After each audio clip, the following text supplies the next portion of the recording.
It's Wednesday, June 7, 2023. And welcome to the Hump Day edition of Voices. We were supposed to have Socrates sitting in today, but he had to travel to Antigua to facilitate a Calypso workshop in Antigua. And I don't think he'll be back until Saturday. He was talking about the fact that you wouldn't be able to get a flight out of Antigua until Saturday. So this is Jamsta. I'm going to be facilitating Voices today. And our sponsors for the first half are Flow, TDC, and Rams. We're going to get a word from our sponsors and we're going to come back.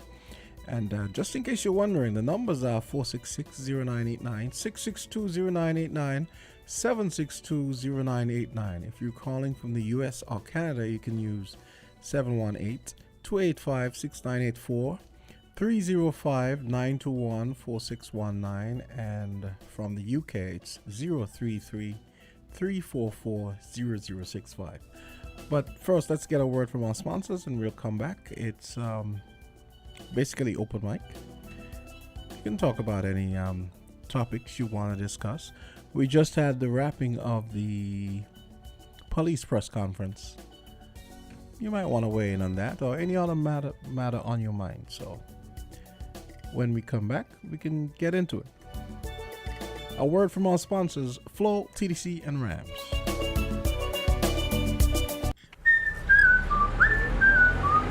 What has you so happy? My home internet just got upgraded, and I didn't even have to pay for it. What? Which network you have? Flow! Now I can get the fastest fiber internet in St. Kitts and Nevis for the lowest price. Fastest internet for the lowest price? What's the catch? No catch, my friend. 100 megabits per second for just $135 a month. With Flow, you truly get the best internet experience around. Switch to Flow for the fastest fiber internet at the lowest price. Visit a Flow store today. Conditions apply.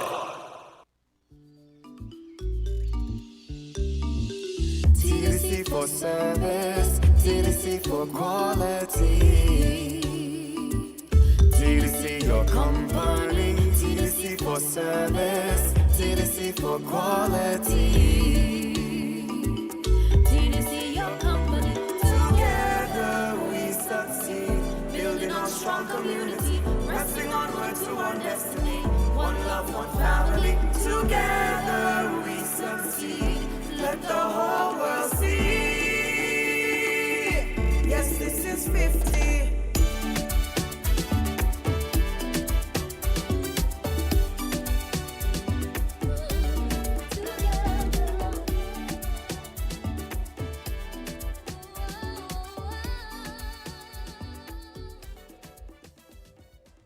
Magnum, my brand. Everybody put your Magnum in the air now. From you a drink Magnum, make me see. Take charge of things now your place now. From the river to the beach to the street. Must be 18 years and older to drink responsibly.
Once again, welcome to Voices. It's 11:06, and we can get into it in earnest if there's anything you want to talk about. The phone lines are open 466-0989, 662-0989, and 762-0989. And of course, we have our U.S. numbers. Let's go straight to the phone line. Voices, you're our first caller. Yes, good morning, Jamsta. Hey, good morning. How are you doing? I'm okay. Yes, I'm sorry that I missed maybe about half of the police thing because I was doing something. But I'm looking at the statistics. I mean, that is poor, poor performance. 39%, 33 out of the 16, only 2, which is 12.5%. That is comfort to all those who are committing crime, It means that the chances of their detection is very low. But it's something I always think about. Is it really that low, or a lot of the crime being solved on the road? Have you ever thought about it? Yeah. Yeah, but for the amount of people that die, a lot of those who are murdered were suspect. So are we allowing the street to settle the matter? Because don't tell me, I hear say they're being trained and trained and trained. They have this high quality thing over at Tabernacle and whatnot. What is the state of the CID? Because sometimes they just move around, put you up there, you know what I mean? Anybody who works there should be well qualified in terms of having training in detection. Because I think it's small. And another thing again, you have all of these posts on Facebook and so. Those are clues, The only thing they don't do is call the people name. Well, do they follow the leads? You ever thought about it? Yeah, that's a good point. On Facebook, they say, oh, well, long time he and Mary, we used to get along. And it's long time, you know what I mean? These are leads, So I really wonder, do they monitor these social media pages? When things happen, and maybe if you need to, you could follow up by speaking to the person. But I think we're just waiting for somebody to come and tell us. But 2 out of 16, you mean 16 persons have been murdered for the year, and only 2?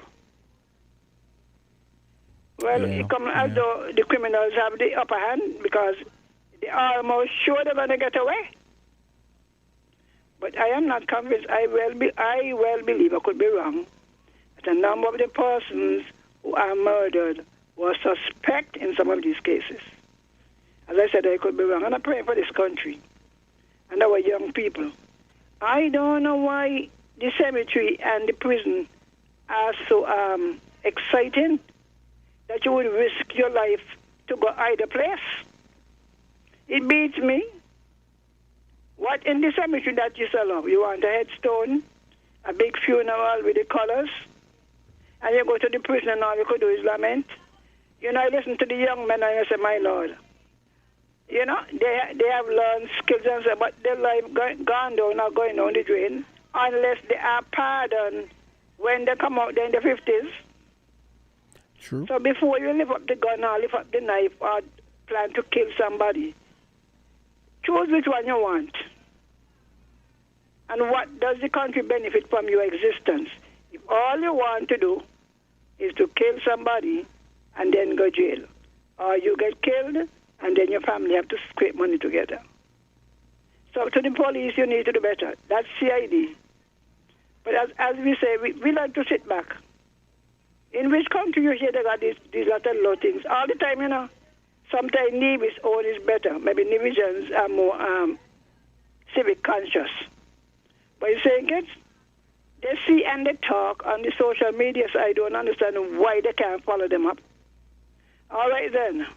Yes, Miss Henry, making a lot of sense as usual. Let's hear what the other callers have to say.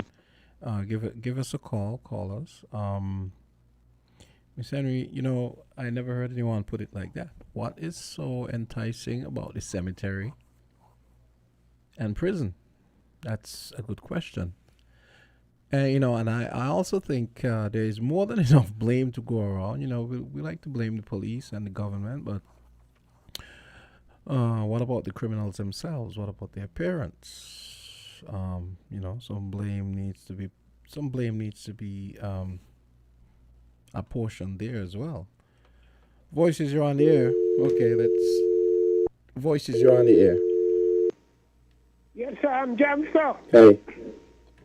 Miss Henry just touched on a lot of points there. But I want to let you know that you have a woman named Miss Marshall over at the forensic lab.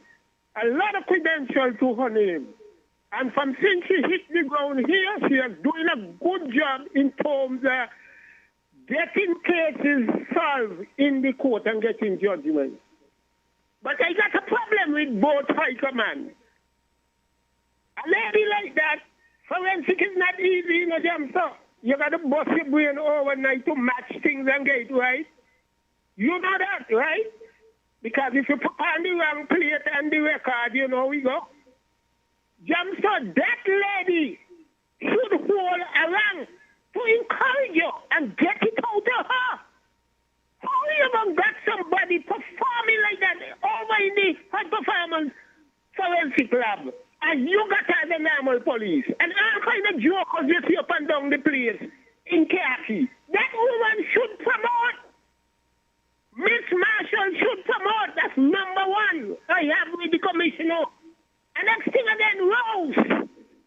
Because you got to stand down there before you get up there, Rose has doing so much policing around. And you can't find it from the rest. The CID has loaned all of them, even the commissioner. They come to police, ASP Hanley, Houston, all them guys in the past who used to crack simple crimes. So what are you telling me? They Hanley them were doing this. I married Nick Stafford and the tall boy there from Nevis, Sigworks. What I was just doing as youngsters coming through, wasting time. Man, get up off of boy and do the damn work. We know how you could do the work. I will cheer for the SPL, Nina. We don't go going nowhere spending the big money to bring nobody here. You all could do it. One thing jumped out to me here in a youngster was talking about the local police within the setup. And he's right. He's so right. Because you cannot just bring in people who are privy to the place, understand the place. You tell them what a martial alley they're going over St. John's Village. This is the problem, Jamsta. But Miss Marshall should look at and appeal to the High Command to look at Rose, which is simple to wrong tongue and good. Sometimes I got problem with other police, go up the station and Rose dealing with it there. Come on, man. We in the public, we know where we had here with SPL, here in the way, But he displaced policing in the proper way. And when he gets information, not even the station pen them know. And that's the problem. Then Matt hears it and he's right. You got too much round peg in square holes. When they hear things, they bring it out. And that's the problem. Have a good day, Jamsta. You have a good day as well. Okay, we're going to take a quick break and we're going to come back with Voices as it continues. Our sponsors, TDC Rams and Flow. WINN is 98.9. 98.9 is Win FM. If you need protection, you need one who you can trust to secure your investment. You need one who'll do you just. TDC Insurance, you're the one that you can trust. TDC Insurance, you're always safe with us. TDC Insurance is your your go-to insurance company for all your insurance needs. We take pride in offering you the best solutions and ensuring our customers are fully satisfied. TDC Insurance, we take good care of you, guaranteeing you peace of mind. You're always safe with us. The real gen of them drink Campari. Link up your girl with the Campari. Day or night with your Campari. Mix the pineapple, you can't run party. Campari, respect the bitter. Must be 18 years or older to drink responsibly. What has you so happy? My home internet just got upgraded, and I didn't even have to pay for it. What? Which network you have? Flow. Now I can get the fastest fiber internet in St. Kitts and Nevis for the lowest price. Fastest internet for the lowest price? What's the catch? No catch, my friend. 100 megabits per second for just $135 a month. With Flow, you truly get the best internet experience around. Switch to Flow for the fastest fiber internet at the lowest price. Visit a Flow store today. Conditions apply.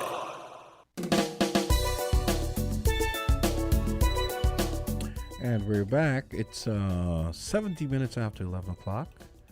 Voices continues. And I just thought I'd share a couple stories that I think might help to generate a discussion. Now, you recall that under the previous Labour administration, we lost visa-free access to Canada. Well, it turns out that 5 Caribbean countries have been added to Canada's partial visa waiver, and St. Kitts and Nevis is among those 5 countries. I'm talking about St. Lucia, St. Vincent and the Grenadines, Antigua, Barbuda, St. Kitts and Nevis, Trinidad and Tobago. So what that means is travelers from these countries who have either held a Canadian visa in the last 10 years or who currently hold a valid United States non-immigrant visa can now apply for an ETA instead of a visa when traveling to Canada by air. So that's effective today. So I think that's good news for some people who have been accustomed to visa-free access to Canada. I mean, that's something I was born knowing existed. I mean, I actually lived in Canada for a while, and that was a given.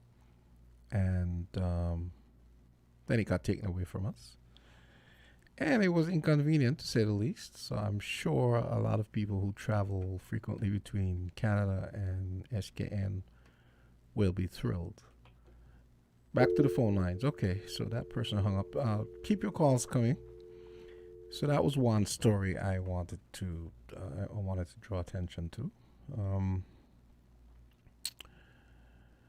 Let's see what else is happening. So don't forget, keep your calls coming. 6620989, 7620989, and 4660989. We had the police press conference, which referenced the ongoing crime problem and the recent murders.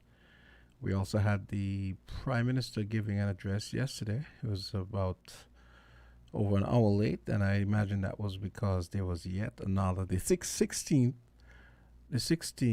shooting, which happened, I think I was told just before he was supposed to go live at 3 o'clock. So I imagine that would have posed a problem. I imagine you're getting ready to give an address about an issue, and then the plot thickens, just before you're about to address the same thing, and then next thing you know, things get worse. So, I think these are some of the things we need to think about when, sometimes when we criticize and critique. Think about these are some of the things we need to think about, because I think sometimes we could be unreasonable. Voices, you're on the air. Yes, Jamsta. Hey. Jam down again. The committee that was dealing with the young boys them through national security, they went there desperately to mash it up. Because who was in it? You can tell me. All me tell them, young man who was doing the service and getting the job done with these young boys, you just push them aside just and bring people who were running. They were running. All who are in the committee now with this new administration, they were running. They never even want to step up when Denzel were controlling the country with the latter model. They were running. They see the opportunity to get easy things. And then this where it went wrong. The young man said speak this morning on the breakfast show. Jamsta, he's right, you know. Everything he says is right. You cannot put round peg in square hole. This fella grown. I think he's a superintendent in the police force. He trained for that. You know the one of the man for the what do you call this platform in the States? Tell us in the focus. You know what the man tell us?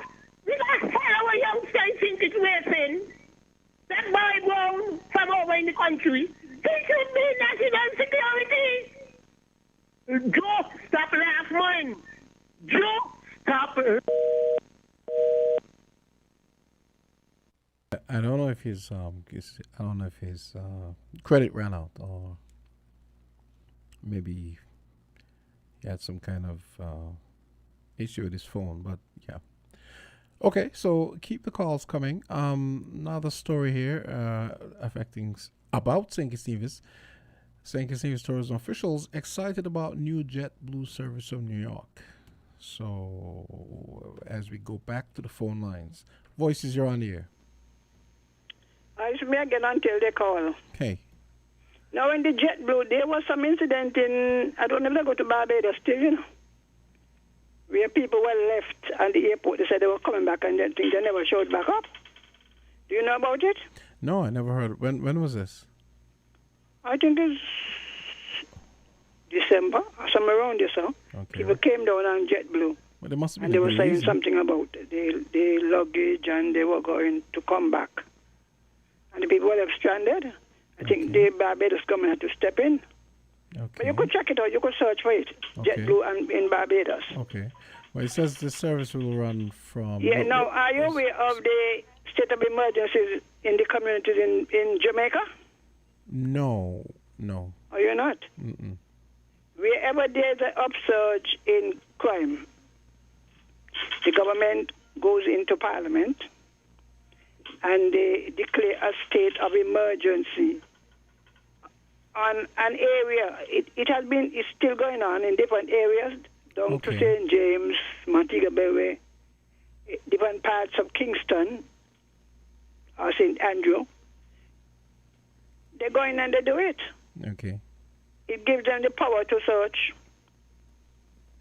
And I was recommending it earlier, and when this thing started in Stapleton, because I don't know how you could concentrate on Central Bastille and leave Stapleton where you had them one behind the other.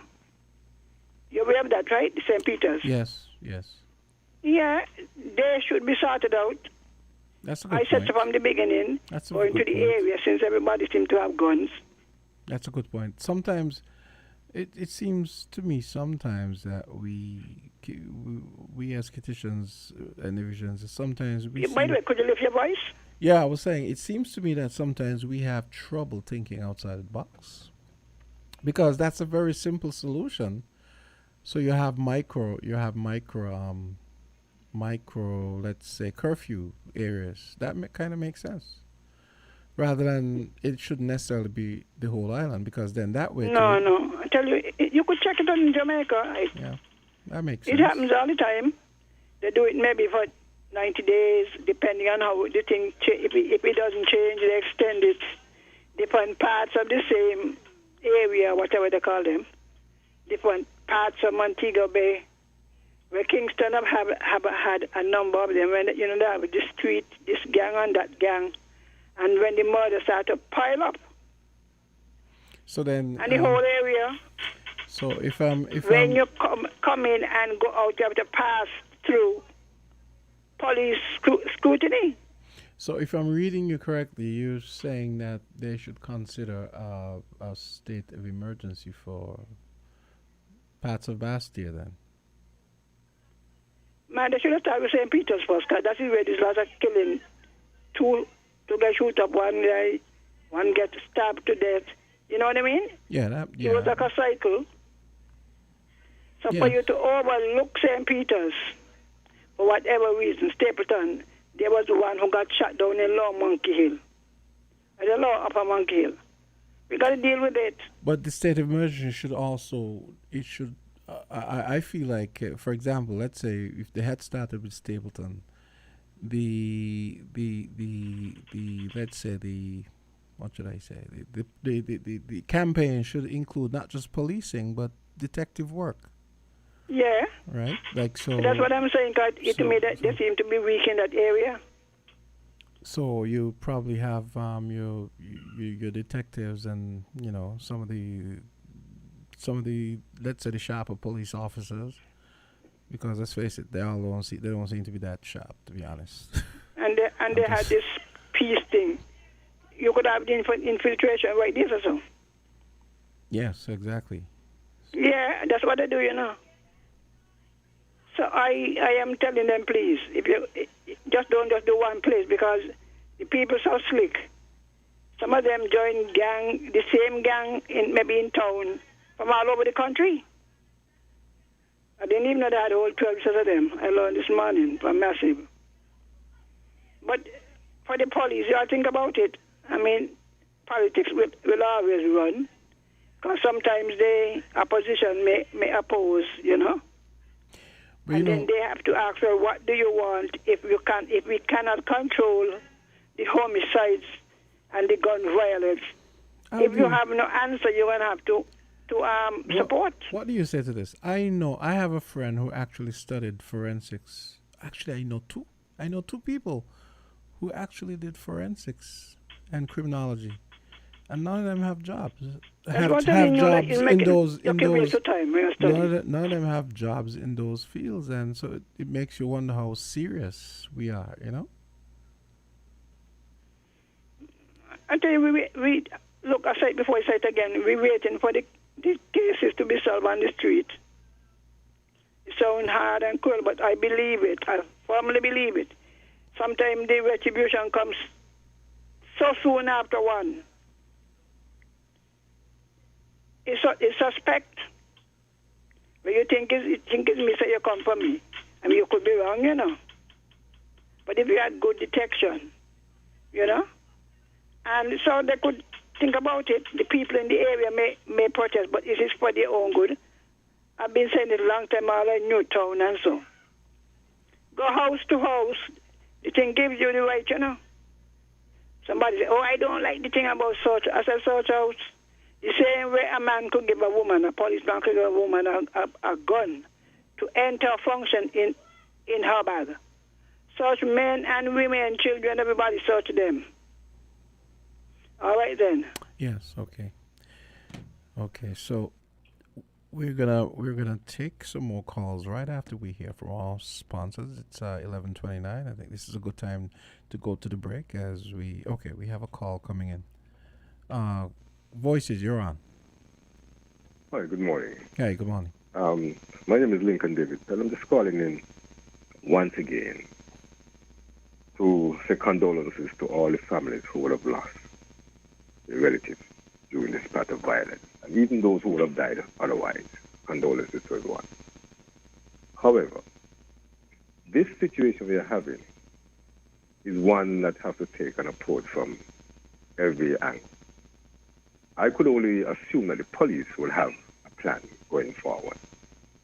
To discuss it here may be something else, but I could only assume that the police will have something in place to be effective. However, from a different level, I would like to call upon everyone to remember you can resolve situations in a peaceful manner. Do not let anger overcome you, because regret will come after. I'm calling upon everyone who might feel they have to take revenge. You do not have to take revenge. The police and the court is the place to go and seek redress. Also, hopefully the police will take the report and take them seriously and go and investigate them and take persons to court as soon as possible. But I must say this though. It is time for our society to wake up. Call wrong, wrong. Call right, right. I think too many of us find excuses for persons who do wrong. until it reach home. You think you understand where I'm coming from? Yeah. Until it reach home, it is a reason why they had to do this. It's a reason why that. But no, wrong is wrong. Sometimes we link too much about some person might come in, maybe they might, I don't know, but, like colonial thing. That's in the past. That's how many years ago. I mean, I can't understand how we could still be being affected by that now. These are choices people are making, so we should now as a society talk to persons to let them know, hey, there's a different way to solve your grievances with someone else. I don't know if you could dismiss. I don't know if you can dismiss some of the legacy side effects of colonialism. Let me ask But you a question. maybe we shouldn't go down that road now. But I don't know. Yeah, I know, but let me ask you a question. If someone hit you 5 years down the road, would that be affecting you now to be angry all the time? Well, suppose that maybe they hit me and it could have caused some other internal problem that maybe manifests itself later on. Yeah, but you see, that's what I'm saying. It's just when I was on the program talking about forgiveness. There are persons who would have forgive persons who, even if you want to say, kill their family, just to, get over certain things. And sometimes we have to really look at things to see what is really the root cause. We carry in anger for too long, for whatever reason. And this is where it starts, is to start getting rid of our anger. I'm only making suggestions and saying that when you take it from a societal point of view, because you have to take a complete involvement of society. But anger is just because I think anger is just one of the motivating emotions here. Anger, greed, selfishness. I want it now. I don't know. There's a whole bunch of other things. Instant gratification, that kind of thing. Yes, I understand. But all these things can be changed by positive information, a positive conversation with person. Because you hit me doesn't necessarily mean I have to hit you back. That's where the problem starts. Because even the law says, if I hit you and then you hit me back, I don't have to fight with you. I just go by the police station and make a report. Until you come and say, I hit you first. You realize who the police going to come for? You. Because I reported you. So what I'm saying is to look at things from a different point of view to say, look, we've been talking about how to control, but sometimes we overlook some simple, you know what? To solve big problems, sometimes the simple things to solve them, but we overlook them or fail to recognize that they work. So let me ask you a hypothetical question. Yes, sir. I mean, you're someone who's put yourself up for political office. If you, for example, you happen to win your seat and say the Prime Minister decided to give you, you're a former police officer. I mean, you're versed in self-defense, but you also seem to espouse a lot of pacifist values and so, which is good. So what would be the first thing you would do as a minister if you were, let's say, if you're placed in charge of, let's say, national security? Just saying, what would be one of the things you would do? But here's a guiding guiding criterion.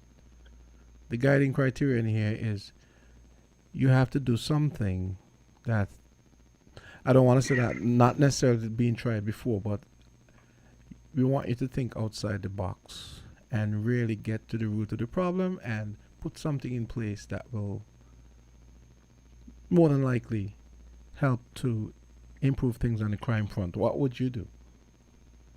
One, let the police be police and police the country. There are laws to be enforced. Two, encourage citizens to give support to the police, because you realize over the years, as opposed to, yes, I agree, when the police do wrong, you call them out. But sometimes, the majority of the time, person have a negative attitude toward the police. Why should I go to the police? I can't get justification. And therefore, we have to reinform, when I say reinform, or remind ourselves that the police is the sole authority charged with the duty to make peace. Some places, the peace officers. So that is where the police is the mediator. That is why some time ago I mentioned the police could be your best friend or your worst enemy. If you haven't breached the law, why the police should come and harass you? So these are the things, and also training for the police in a certain areas. But this is where we have to go to, and that is why I say sometimes a big problem requires a small solution. Simple things like those, because sometimes we overlook the society impact and telling people you cannot get justification from the police. But remember, the police is a system within the legal fraternity. You have the police who investigate, arrest if they have to, or summons if they have to, and take the matter to the DPP. The DPP then take it to the court. You have a trial. If you're found guilty, you're found guilty.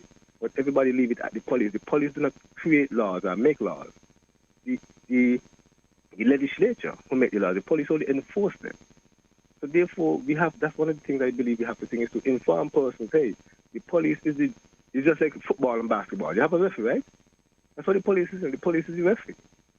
And based on the situation, you are punished in a so particular way. So this is how we have to look at it to realize, hey, we have to have a different approach. Yes, person will say, in America, the police do black people. It's, hey, that's America. This is St. Kitts. What is your relation with the police? And sometimes these are the simple things we fail to understand. We cannot take someone else's problem and bring it to us, because we're now creating a problem that we never had in the first place. But what do you think about Miss Henry's idea about, let's say, micro-states of emergency, meaning rather than making everything island-wide, you have them location-focused. So, for example, she was saying, remember we had the little cluster of murders at Stapleton. So she was saying, and I also thought that maybe some detective work could be added to that that program. What do you think about that? Well, like I said, let the police be the police, because you give a direction. If the police realize there's a need for that, then the police should require that. Because if you look at the Jamaica situation, it might be you really having like battles going on. Here is one or two things. Now, I know, coming from a police background, certain things they might have to do to get it. It may be because we did it already. Rapid warrants to search places. That might be one. I'm not sure what they're doing. But we as a society have to realize, is what's happening now warrant a close down of certain areas, just like that? That's the next thing we have. But I'm fully in support of her, with that. But I'm just saying, does this situation now warrant something like that? If it's yes, well, let's get it done. But like I said, this should be the police call to say, hey, Prime Minister, we need extra powers to get this thing done, and the extra powers we want is a state emergency in here, or the whole country, whatever it might be. But I believe it should be from a law enforcement point of view to assess the situation, because sometimes... No, I'm just talking from a policing point of view. No, I'm with you, but I wanted to say, one of the things I said at the top of the show was that I think there is more than enough blame to go around. I think we spend a lot of time blaming the government and law enforcement. I'm not into blame game, because... No. What I mean is, when I say there's a lot of blame to go around, we have to blame parenting. We have to blame terrible parenting, and we have to blame the criminals themselves, because the criminals themselves were making bad choices, because the police didn't tell people to go out and kill people. Yep. The Prime Minister didn't go out and tell somebody to shoot somebody, So, but did the parents tacitly or otherwise? Well, I could tell you this, perhaps, Well, I could tell you this, coming from a policing background. I know there are some parents who actually support their children in these things, And some of them will say, if you mess with me, I will call my son for doing this. So what I'm saying, you're hitting it on the head. Because there are some parents who actually support these things until something happens. Oh, my angels. You understand where I'm coming from? Yes. So therefore, one, the law states, from the time it used to be 8 years, but they carry it up now, I think it's 10 years. The term Dali Incopax means incapable of committing crime. The Bible itself says, when you reach an age where you know right and wrong, you start to be responsible for your own sins, right? So if the law is saying, when you reach 10 years now, you can be held accountable for committing crime, It used to be 8. That means you could be arrested, you could be such things, right? This is where we have to realize now what the law is saying here. That means you reach an age of knowing right from wrong. So even though your parents were doing things, because we could put it the other way around, there are some children who have been given the best training, the best values, but when they reach with friends, they turn away from all of that and end up in what we're talking about. Would you blame the parents for that? No, you have to blame the person. Well, it goes without saying, obviously, because we know a lot of that happens where you might have a child who comes up around the most dysfunctional, messed up surroundings, and they turn out fine, and thing. But at the same time, that doesn't mean the parents should the parents are off the hook when the kids take the wrong path. When the kids take the right path, when the kids take the right path, of course. But it goes without saying that obviously we're gonna have those cases where the kids most of the time the kids take the right path. And I would like to think. Why I think with the parents, because we have to realize it comes a time when the parents, as the law says, when the child reaches age of consent, the child could just walk out of the house. So what I'm saying, we have to now reach a point where we have to realize, hey, the parents are only with, and that is why I've mentioned the Dali income tax situation. I'm incapable of committing crime. When that child reaches the age of knowing, look, I know between what is right and what is wrong. You have to now realize, the parents have to now get up, back up. When the child reaches teenage years, we have to realize, especially when they reach 16 years, remember that child could just walk out of the parents' house because he have permission to do certain things. When he reach 18 years, what I'm trying to say, you understand? The blame now should start to be shifted from the parents and going to the individual. Because these individuals know better and the parents even cannot talk to them now. So why should the parents continue to be held accountable? And some parents go to length and breadth to make sure the children stay, and as we say, the straight and narrow. But influence from friends. We always talk about peer pressure. And there are so many other elements around. And making bad choices because... Right, so this is where now we have to now come to, as opposed to blaming the parents and so forth, we have to blame the persons who are actually involved. And I realize over a period of years now, we have been shifting the blame from the persons who actually were involved and try to put it on someone else. People have to now be held accountable for their actions. Even the parents who are encouraging their children to do wrong, they are bad parents. They should be arrested because we're creating menace in our society, and that's what is actually happening.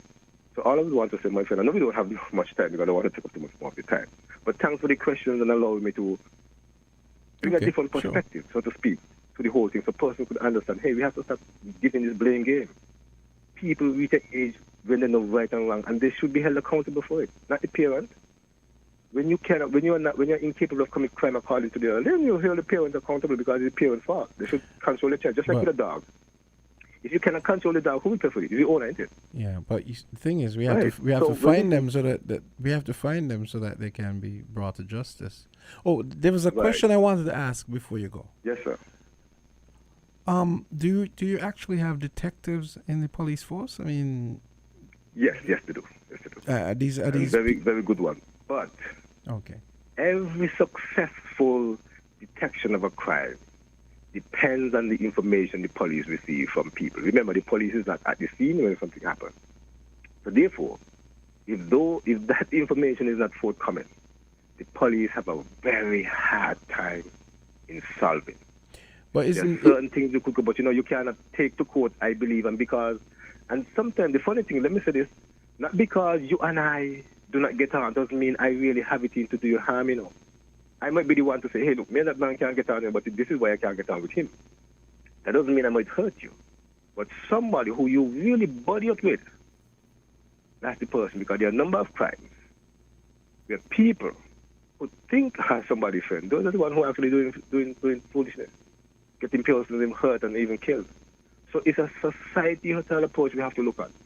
And we have to be looking at things different. I know the police is going through the training and they know what they're doing, but the police need the help of persons who see, heard something. Even if you think it might be, it can't be, give the police the information. Because at the end of it all, the police is charged with that duty to help the public, to solve crimes.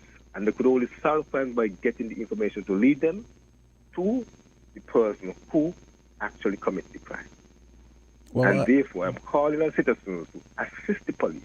If you do not assist, you cannot help. There's some persons who say, I don't want to be no informer. But you know something?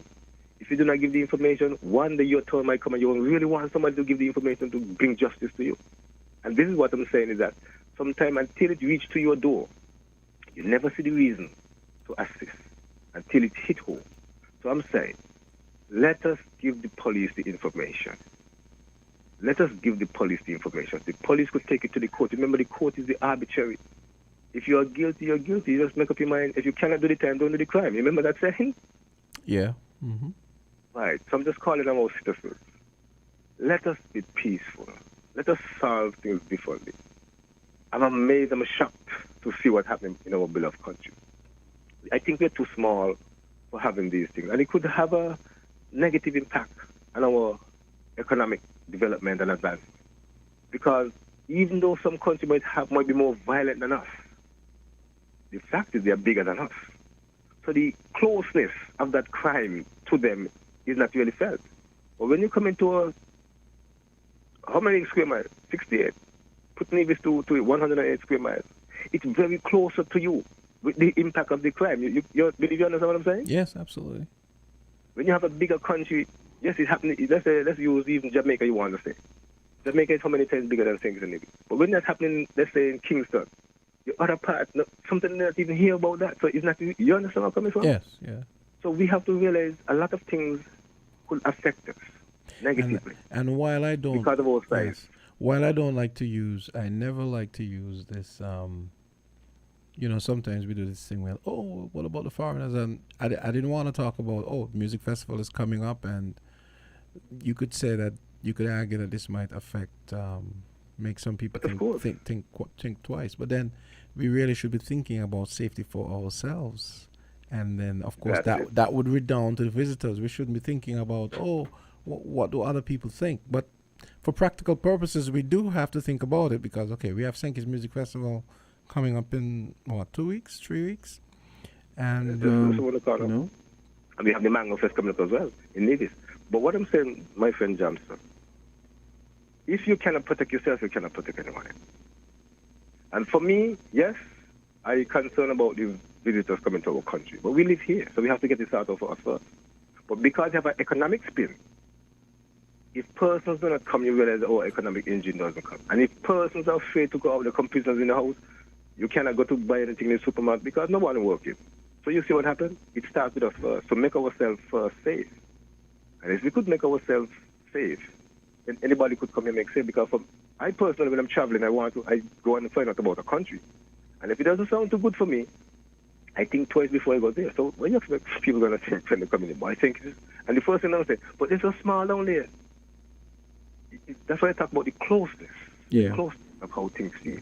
And this is something you have to look at. Okay. And I know some of these persons who might be involved, they want to enjoy themselves too. So put down the violence. Let us, if you go to music festival, set and party in a peaceful way. And whatever you do, let us make our country safe and comfortable for everyone. For us first, and then anybody who come in here. Remember, you need jobs. And if people doing what they're doing, crime up and down the place, certain businesses don't close because I don't want to put myself at risk. I don't want to put my employees at risk. So you see where I'm coming from. It is going to affect us negatively. I don't know if you remember certain places used to open late at night, and because certain crime, they started to close. So you realize persons who used to reach home late from work could depend on, they get affected now. Yeah. Okay. So we're talking about for us first, Yes. So we have to look at us first, and then we could think of everything. But our economic survival is very important for whether it's things coming in or people coming in. We have to secure that as well. Yes. So thank you very much for giving me the time to put in my small piece and no problem. There are different ways how we could solve this problem. I had another question for you, but if you Yes, call sir. back, If you I'll have time, ask give it to you. me. If you call back, I'll ask you. All right. Okay, thank you. I'll raise it on the air, and if you think, you can always call back. All right. Okay, so yes, thanks.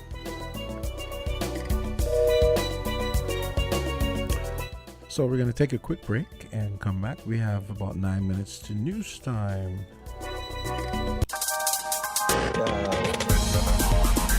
We're different. We're 98.9. 98.9. Win FM. Magnum, my brand. Everybody put your Magnum in the air now. From you a drink Magnum, make me see. Take charge of things that you place now. From the river to the beach to the street. Must be 18 years and older to drink responsibly. What has you so happy? My home internet just got upgraded, and I didn't even have to pay for it. What? Which network you have? Flow. Now I can get the fastest fiber internet in St. Kitts and Nevis for the lowest price. Fastest internet for the lowest price? What's the catch? No catch, my friend. 100 megabits per second for just $135 a month. With Flow, you truly get the best internet experience around. Switch to Flow for the fastest fiber internet at the lowest price. Visit a Flow store today. Conditions apply. Enjoy the convenience of getting all your documents in one place. At the TDC Copy and Print Center on 4th Street in Basse-Terre, we do just that. We offer document formatting, graphic design, and copy and print services. Our team of professionals truly understand all your needs, whether it be administrative, professional, academic, or personal. You bring it, we deliver it with quality every time. Visit the TDC Copy and Print Center today in the TDC Mall on 4th Street in Basse-Terre or call 465-2511. Your copy and print specialists are waiting to serve you.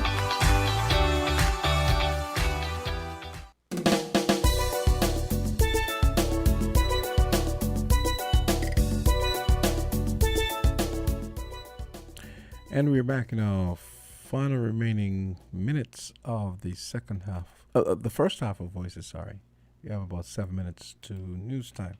I saw this story and I thought I'd raise it for two reasons. There are two points I wanted to raise. I know the Prime Minister said yesterday that they were considering increasing the penalties for gun-related offenses. And then I've heard people speak on more than one occasion about speculate about how some of the guns were getting into St. Kitts Nevis.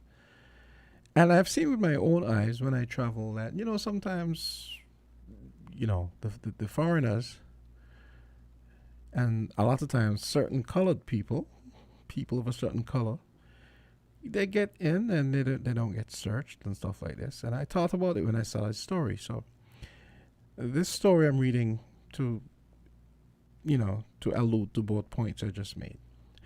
American pleads guilty to gun crimes in Turks and Caicos. A 23-year-old American tourist was fined $3,500 when he appeared, I'm assuming that's US dollars, when he appeared before a judge in the Turks and Caicos Island Supreme Court. Alex Julian Guzman, a resident of the U.S. state of Michigan, pleaded guilty to the charges on June 2 when he appeared before a judge. At his sentencing on June 5, Guzman was ordered to pay the fine forthwith or in default face 60 days imprisonment. The court also ordered that the firearm and ammunition be destroyed within 90 days and Guzman's passport and personal items be returned. Guzman was arrested on April 25 at the Providenciales International Airport after a firearm and ammunition were found in his possession without a license. The Turks and Caicos Islands Police Force has warned persons to follow the territory's laws regarding firearms or they will face the full brunt of the legal system. So, when I saw that story, the first thing I thought was, one, that seems like a slap on the wrist for just bringing in a gun. You bring in a gun plus ammunition, you pay $3,500 and you're free. I mean, apparently, reading between the lines, it seems as though he was in prison since he's probably been on remand since April when the incident happened, and the case was tried a few days ago. So, on the one hand, okay, this is an American. He was found in a gun. I'm wondering if enough is being done to ascertain that certain people aren't bringing in guns and just being allowed to walk in, just being allowed to waltz into the country with, with guns. Like I said, I've traveled and I've seen the difference in how certain people are welcomed vis-a-vis me, nationals, and tourists. And also, I just thought that that penalty was pretty light. $3,500, and he gets to leave and go back home to Michigan. So I don't know if anyone wants to weigh in on that. We have about 4 minutes left. I just saw the story and I thought it beared mentioning. So of course, coming up at midday, we have the midday news, and we're going to continue with voices after that. And we also had the police. We had the police presser earlier this morning that started at 10 o'clock and ended just before 11. And we had the Prime Minister's address yesterday. It would be nice if I could get some thoughts on comments on what was said by the Prime Minister and what was said by the police brass. So in the meantime, I'm looking at the news here, and I'm looking to see if there's anything else I think you guys might find interesting. So it seems as though we had another earthquake that was recorded off the coast of Dominica.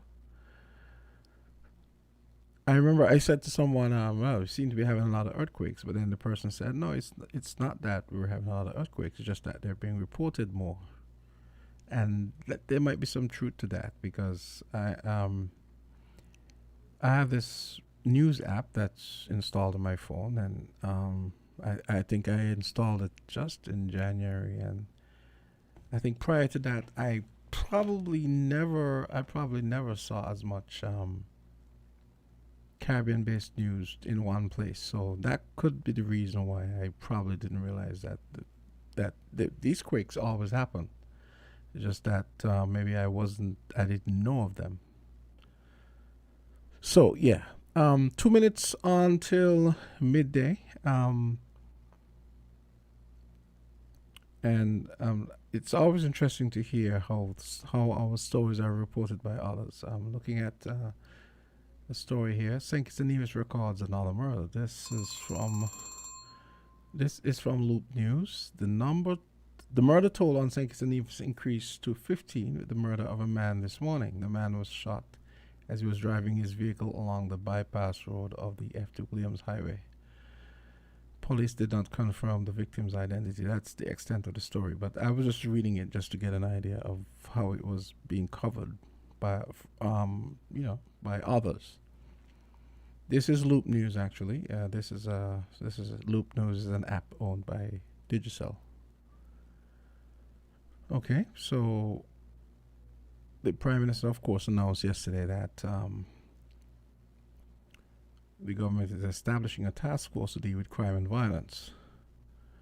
Prime Minister Dr. Terence Drew has established a national security task force in an effort to tackle crime and violence on St. Kitts and Nevis. The task force, which is headed by Prime Minister and Minister of National Security Drew, also includes senior management officials from across the government and Dr. Isbin Williams, consultant psychiatrist and head of the Department of Behavioral Sciences and Medical Ethics at the Windsor University School of Medicine. So we shall see. Oh, by the way, Dr. Williams is the chairman of the task force. So we shall see what comes of this. Okay, so it's midday, where we're gonna take the break for the Win FM midday news, and our voices will continue right after.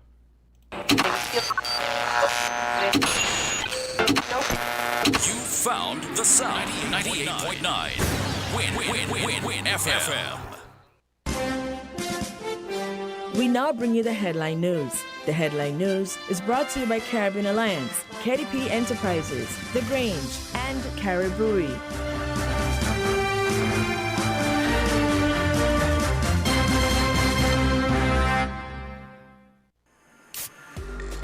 With over a century of perfection behind the Mackeson name, a smooth blend with perfect balance and richness, It's no wonder Mackason Triple Stout has a legacy of perfection. Enjoyed the world over. Introducing our new look with the same great taste. Mackason. All hail the king. Please drink responsibly.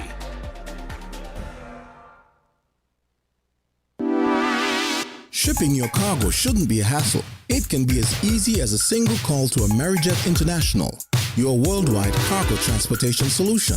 We provide all the services you need to ship your goods anywhere in the world, whether your shipment is fresh, frozen, large or small, alive or hazardous. You can count on Amerijet to deliver it safe and sound. Amerijet International, by land, sea or air, we get it there. For more information, visit us online at www.amerijet.com or call us at KDP Enterprises at 466-9595. Did you know that the Grange Healthcare Facility is the first purpose-built, non-governmental healthcare organization on St. Kitts?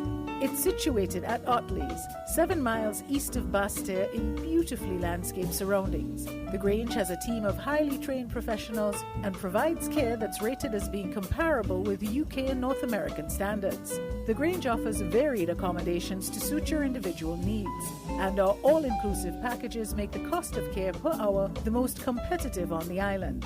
Services include convalescent care for all ages, daycare facilities for older adults, rehabilitation services, and training and continuing education for healthcare providers. For more information, call 466-5525 or 465-8020. Fax 466-8221 or email thegrangehealth@gmail.com or visit our website at www.grangehealthcarefacility.com.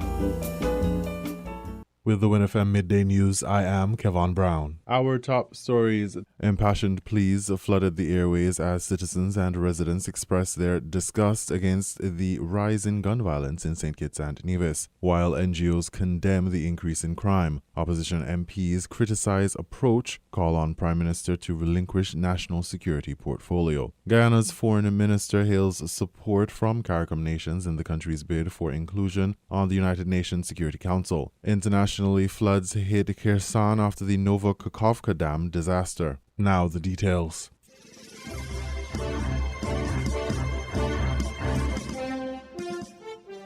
Citizens and residents of the Federation of St. Kitts and Nevis gave critical analysis and discussion of crime and justice issues following the recent scourge of gun violence that have taken the lives of 14 males and 2 females between January 1st and June 6th, 2023. The most recent killing of popular businessman Alden O.J. Maynard on June 6th, 2023, and the double homicide that left Vishon Matthew and Kay Johnson Belial dead on June 5th created an even more somber mood among the populace. On the Tuesday, June 6th edition of Island Tea, callers expressed concern that the persistent increase in violence in the Federation is alarming. A grief-stricken caller expressed her heartbreak in seeing and hearing the many reports of bloodshed in the country, recalling the frequency in which several young lives have fallen prey to the bullet. This morning is just, the only tea I can talk about is that I am totally shattered this morning. You understand that our country is absolutely shattered this morning as we wake up once again to the news of another murder, right? A man, a friend, a brother, a father. It is just horrible what is happening. I screamed this morning. I bawled this morning. Why? Why is this happening? Yesterday we hear of murders. Today again, every day, last week, some friend's son, a few weeks ago, some friend's son. What are we going to do? What is happening in this place? This is hurting hard. This is hurting bad. I don't know what to do. I am in a fog this morning. I could have been walking on that street. It's right below my house. You understand? That the main road. A lot of people walk along there. What is happening? Who are these people doing this thing? Another caller to Island T, Lincoln David Pell, a former police officer, pleaded with individuals to leave revenge to God and let the justice system handle the issues. He lamented that revenge is not a solution to resolving any issue. It only worsens matters, creating more adverse consequences. I was just there yesterday on the program, and then shortly after I heard of an unfortunate situation. I called your name this morning. Yes, I'm just calling to condemn what happened, because as far as we know, one murder is too much for a country of a size, both in land mass and population size. And 3 in and I'm less calling, than 24 just hours. like how I was saying yesterday, is to let us resolve our differences in a peaceful manner. Because you know what? Sometimes when these things happen, is only in the future when you realize, oh, it could have been a relative of yours who might have murdered, or what. You know, so I'm just calling on every citizen in this country to condemn such acts. There is no room in our society for it. But I understand the nature of things. But at the same time, you still have to condemn such activities, because it is one too many, and we're not even... Yeah, we just half of the year now, and we have this mindset, the Lord. Let the law enforcement personnel deal with that situation. Let justice come the correct way for the families who lost those loved ones. Pell's plea came just 24 hours after an appearance on Island T, where he and inmates of His Majesty's prison admonished individuals to be mindful of their company, remain on the positive path, and avoid the prison walls. On the Tuesday, June 6th edition of Issues, many callers rained into the program, where the dominant concerns about crime were shared. A frequent caller to the local talk show warned the youth about revenge and the broader implications. All of you young men out there, please remember, vengeance is a circle without an end. I taught maths. A circle ain't gonna end, you know. So when you are inclined to take revenge, somebody gonna take revenge on you. Choose life, learn to forgive. Take a lick, take a mash, take a push, and live. All of you young people, we want to see good for you. I don't know about them, but I want to see our young people progress. The things you do today will haunt you tomorrow. So choose life. One caller suggested that the elders have a part to play in the upbringing of the children, meaning that children learn what they see. What is happening is a result. The elders, like myself, these are our children. They all are our children. What we have now is we harvesting the fruits from the seeds that we plant. If we plant these children and we and the children, how they come so? If we ain't teach them so, monkey do a monkey see. Children learn from what they see, from the environment. What we are seeing is not now yesterday was different. It's the results of yesterday. We have produced just what we reap when we begin to look into ourselves and ask ourselves, where did we go wrong? Is there we will find a solution? A caller of Jamaican heritage hinted that gun violence is not unique to St. Kitts and Nevis. He argued that the crime situation can be resolved, but the authorities are not doing enough. The issue of crime that we are now facing, it can be dealt with. But I want to ask the question, who's behind it? Who's behind it? St. Kitts' population is so small, and there's no one on God's green earth can tell me that we cannot tame, that we cannot stop this crime monster. It can be done. So when a matter goes before the court, a crime issue goes before the court, one is it that the judges, one is that they're letting them off, two, the period of sentences is so short. Nothing is being done really to stop this monster called crime, you know. Nothing, you know. In Jamaica, where I'm from, it's the same issue. Authorities failing miserably, abjectly to stop this crime monster, you know, because it is an agenda to destroy the black family. It's an agenda. So the whole thing is just chaos. Additional callers to issues discussed the Alternative Lifestyle Pathway program. Some said it posed more harm than good to the participants, where the focus was placed more on pay for peace rather than rehabilitation. Discussions were also centered around probable reasons for the criminal activities, such as poverty, juvenile delinquency, the absence of the church, and more. Questions that many people have asked on radio and social media are, what are the motives behind these crimes? Is enough being done to curtail crime and violence in the country? Society often calls for more drastic approaches in dealing with crime and violence. Some people have demanded harsher penalties, some called for more job and educational opportunities, whilst others suggested that the Alternative Lifestyle Pathway program function as it was. On the other hand, law enforcement continues to plead with residents to speak out against criminality and to share information to help with investigations while encouraging youths to resolve issues without violent approaches.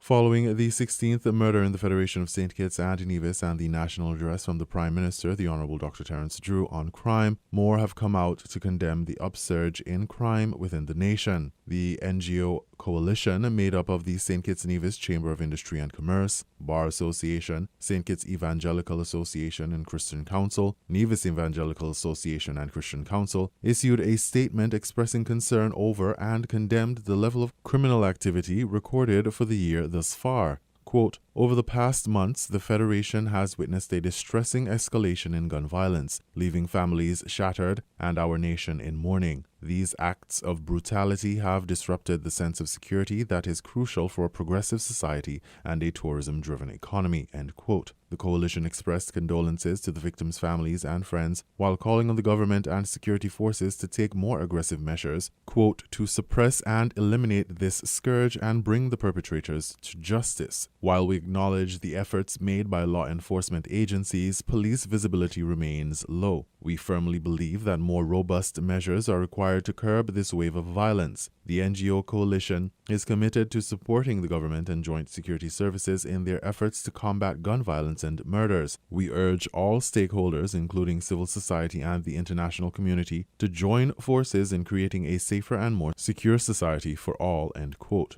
The Honourable Marcia Henderson, the parliamentary representative for constituency number 2, Central Bastille, the group of communities that have been identified as a problem area, in a national address said that crime is not a singular problem, but the culmination of societal issues that lead to criminal activity. Crime is not one problem. In fact, it is many difficult problems linked to one another, the solutions to which, therefore, must be linked in a strategic and unified approach. There is some evidence to suggest that many of the murders we have seen in the recent weeks were related to gang activities and retaliation. The fact that violence is gang-related does not and should not by any means reduce our grief. Those lost to violence belonged to all of us. Henderson expressed that more is needed to address the proliferation of weapons, especially in her constituency. Our communities in McKnight and Central Bastille need more manpower and more resources. I continue in this regard to advocate on the cabinet level for the good people of Central Bastille. I have advocated for the increase of police presence in hotspots, with saturation patrols for as long as they are necessary, so as to ensure that our people are safe in their homes and on the streets. I have heard the cries of the mothers, sisters, brothers, fathers, and neighbors who continue to reach out, and I share in your pain and grief. I have the full support of the cabinet, and we have agreed to increase access to mental health services and mental health education through our public health system and community-based initiatives. Specifically, a special team is being put in place to assist our grieving families and community members with the psychological support that is needed to get us through these tragic and unfortunate events. The minister also indicated that there had been increased patrols of schools in light of the murder that occurred at the Irishtown Primary School in February. Henderson also echoed the opposition leader, the Honourable Mark Brantley, in saying that crime should not be politicised. Opposition MP and leader of the People's Labour Party, the Honourable Dr. Timothy Harris, in an address to the nation spoke of the upsurge in violent crime activity in St. Kitts and Nevis and pointed out that 23 homicides had been committed since the new administration took office. It is abundantly clear to many in our federation that the Dr. Terence Stew administration is failing miserably in keeping our people safe. The single most important duty of any government is to keep the citizens and residents safe. This solemn obligation for the maintenance of peace and public safety is an issue on which no one should compromise and for which no one should make excuses. The People's Labour Party has also taken notice of the frightening reality that the police seem unable to assure residents of their ability to curb the vicious, murderous assaults.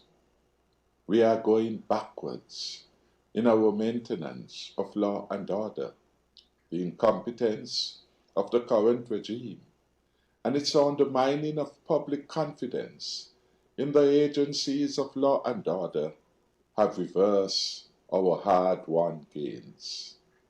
The silence of the cabinet has been deafening and unsettling.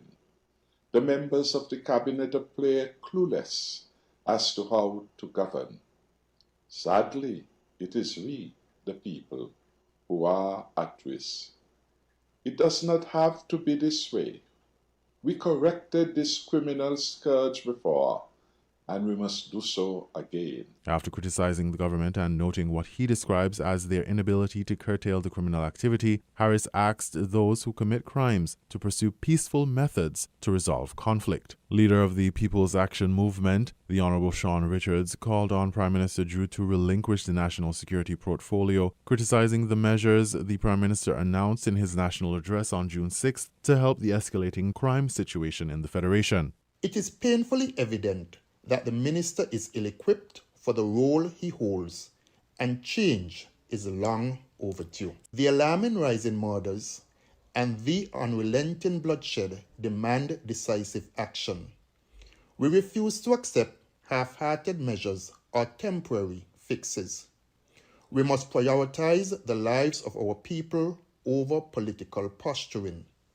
The time for change is now, and the responsibility lies with the Prime Minister to appoint a new Minister of National Security, one who comprehends the severity of the situation and possesses the competence to implement effective strategies. During a press conference with the Royal St. Christopher and Nevis Police Force on June 7th, Commissioner of Police James Sutton announced some of the actions the police will be taking in response to the crime increase, which includes increasing police presence in communities. Officers' personal and vacation days have also been suspended, which, according to Sutton, signifies the investment law enforcement has made in curbing the criminal activity in the Federation.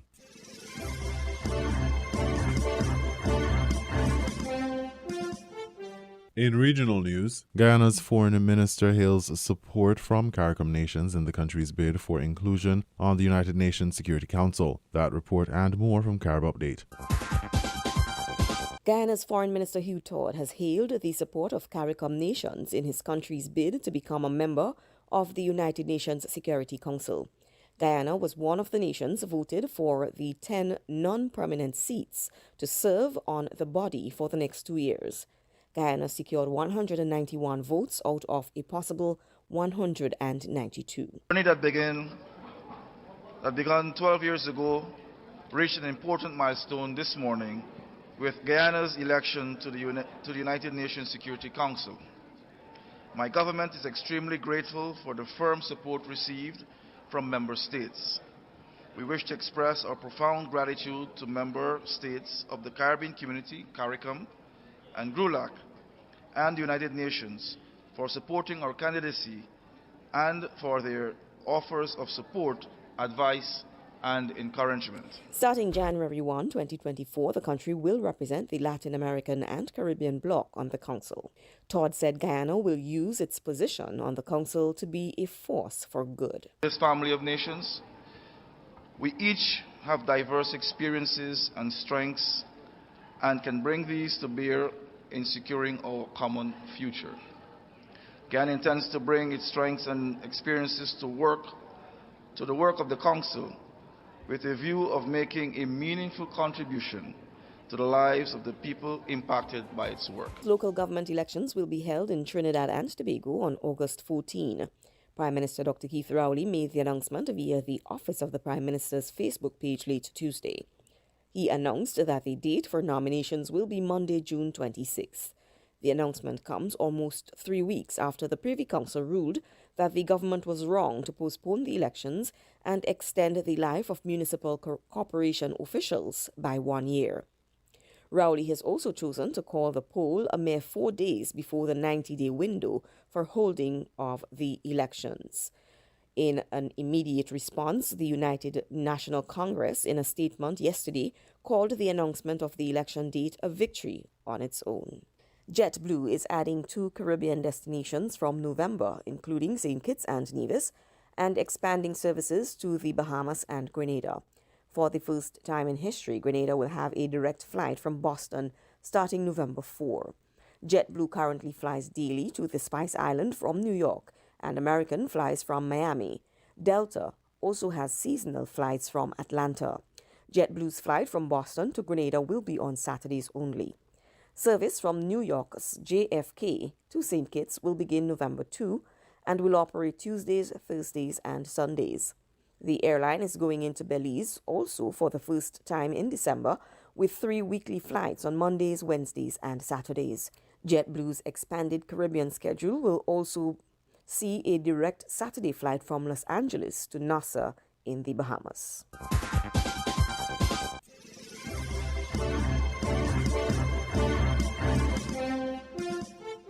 We now bring you these international reports. In Ukraine, where thousands of people have been forced to leave their homes in the south because of flooding caused by the damage to a dam in the Dnipro River.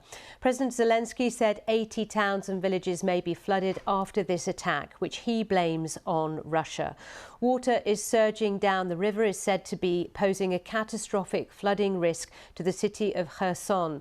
Russia has denied destroying the dam, which is in territory under its control, instead blaming Ukrainian shelling. John Donaldson has the latest. Breached, the Nova Kakhovka Dam, now almost unrecognisable. Water, seemingly the latest weapon in the war in Ukraine. And it's downstream on the Dnipro River where the damage has been done.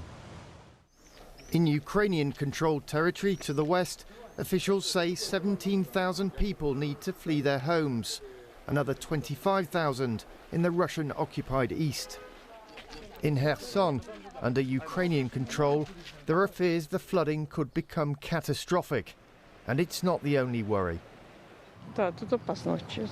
It's dangerous, says Catalina. She's not wrong.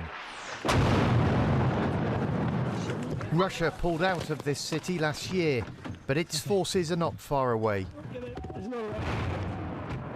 Fast. The dam was under Russian control, but each side is blaming the other for the apparent attack. Tonight, the Kyiv regime committed another terrorist crime.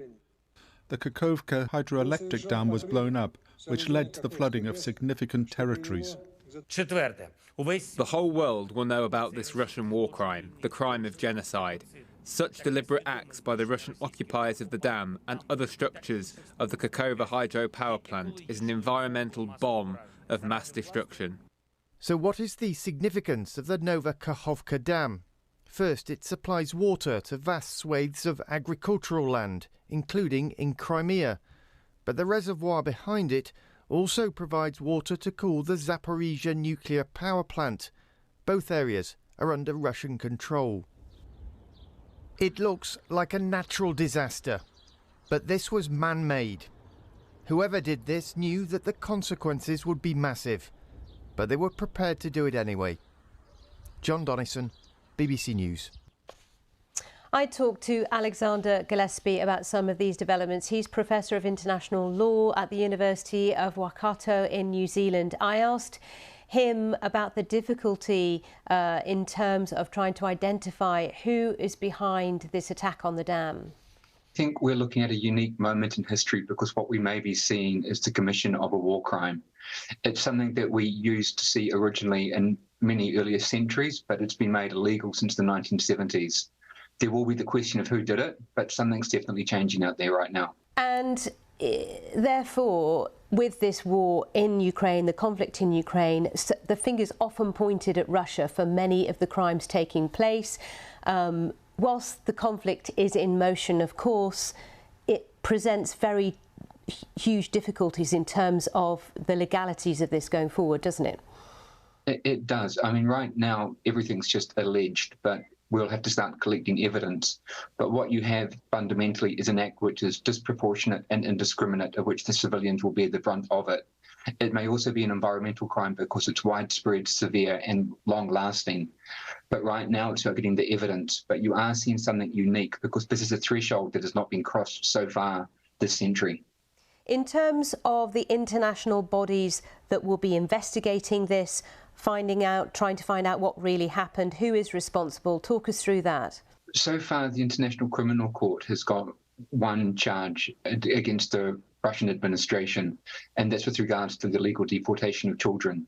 It's likely that they will add more charges to the docket, and those could have been around the indiscriminate bombing of Ukrainian cities. But if this is linked to the Russian administration, then it's likely that this act could be added as a potential war crime. It's clearly a crime from the law from 1977, but the problem is that Russia withdrew its signature from a convention in 2019, and they would argue it doesn't apply to them. But many would suggest otherwise, that it's now customary not to do such kind of disproportionate and indiscriminate warfare. Is it possible to gather the evidence required to prove beyond reasonable doubt who is responsible in these kind of circumstances? It will be very difficult, and it won't just be physical evidence, there'll also be a lot of intelligence as well. But to be honest, there's a large gap between the theory of whether this is a war crime and whether there'll ultimately be accountability for this crime as well. Because you may find that the discussion about war crimes ends up being part of the peace process or treaty that eventually, hopefully, ends this conflict. Professor Alexander Gillespie, we appreciate your expertise on this. Thank you. Well, let's now connect with our diplomatic correspondent who is in Kyiv, Paul Adams. Good morning, Paul. So talk us through what are the top priorities today. Is it still mainly about evacuation, those who are at risk? Yeah, I think it is. I think there are some suggestions that up close to the dam, around the town of Novokakhovka on the Russian-occupied side, the floodwaters may gradually be subsiding. That was the town that really was completely inundated immediately after the dam broke early yesterday morning. And we're seeing this enormous reservoir, this huge, the largest reservoir in the country, rapidly emptying. But all of that floodwater is heading downstream, down along the Dnipro River. Satellite images show extensive flooding on both sides, and that involves a host of small communities along the riverbank. And then you get down to Kherson, further downstream, a large city, retaken by the Ukrainians in the autumn of last year, in November of last year. There, it seems as though the floodwaters may still be rising, and we're seeing emergency services still evacuating people from their homes, going around flooded streets in boats trying to find who's still there, and having to deal with the added risk of shelling from across the river from Russian forces, which is making the rescue operation even more precarious. On the other side, in the Russian-controlled territory, we're getting reports of some villages where the water is up at roof level and people have had to spend the night on their roofs waiting to be evacuated. Another issue which is preoccupying the government here is drinking water, because the Dnipro River is a huge source of water for many, many people in eastern and southern Ukraine. and the government is addressing the problem of how to sustain drinking water supplies, not just along the river, those communities, but in some towns and cities further afield. So there are a host of problems that have been created by the destruction of the dam, and I think we're still going to see in the course of the day the true scope of this problem unfolding.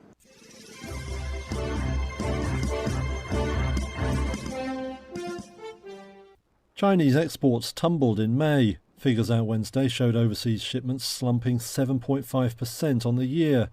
That was many times the forecast fall of just 0.4%. The numbers were worse even than when the port of Shanghai was closed due to lockdowns a year earlier. Factory output has slowed as overseas demand weakens. Consumers and businesses in the US and Europe are being squeezed by rising inflation and interest rates. Now the slowdown raises questions about the durability of China's own recovery. The world's second largest economy grew faster than expected in the first quarter.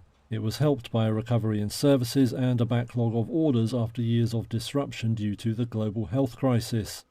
But other data has already indicated that the rebound could be sputtering. Numbers from South Korea last week showed its exports to China down by more than a fifth, indicating demand was falling away. One economist told Reuters the trade slowdown will ramp up pressure on Beijing to boost domestic demand. Many now expect to see fresh stimulus measures.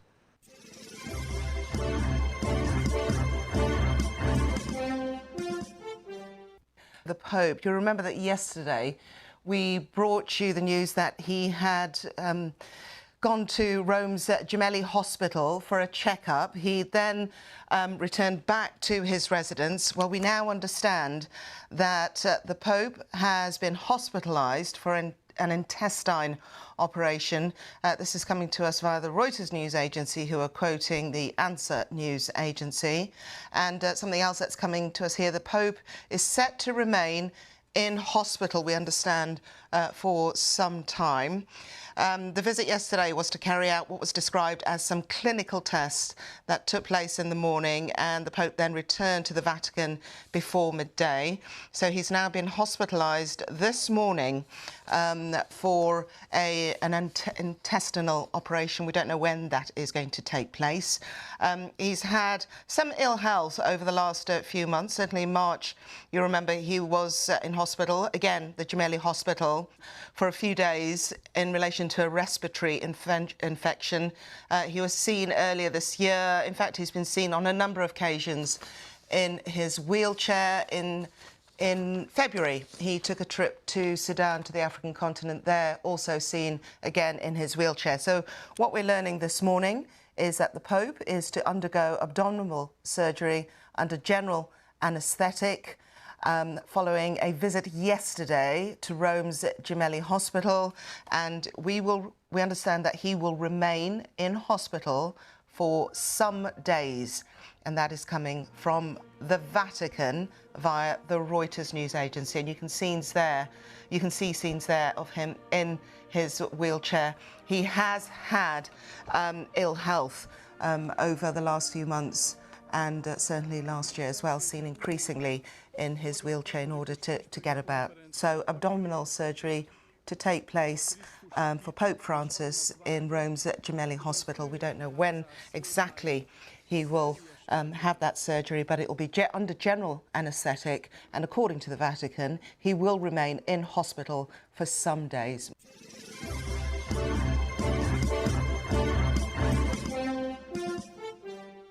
You were listening to the Midday News on WINNFM 98.9. The headlines? Impassioned pleas flooded the airways as citizens and residents expressed their disgust against the rise in gun violence in St. Kitts and Nevis, while NGOs condemn the increase in crime. Opposition MPs criticize approach, call on Prime Minister to relinquish national security portfolio. Guyana's foreign minister hails support from CARICOM nations in the country's bid for inclusion on the United Nations Security Council. Internationally, floods hit Kherson after the Novokakhovka Dam disaster. Thank you for listening. That was the WINNFM Headline News. The Headline News was brought to you by Caribbean Alliance, KDP Enterprises, The Grange, and Caribbean Brewery.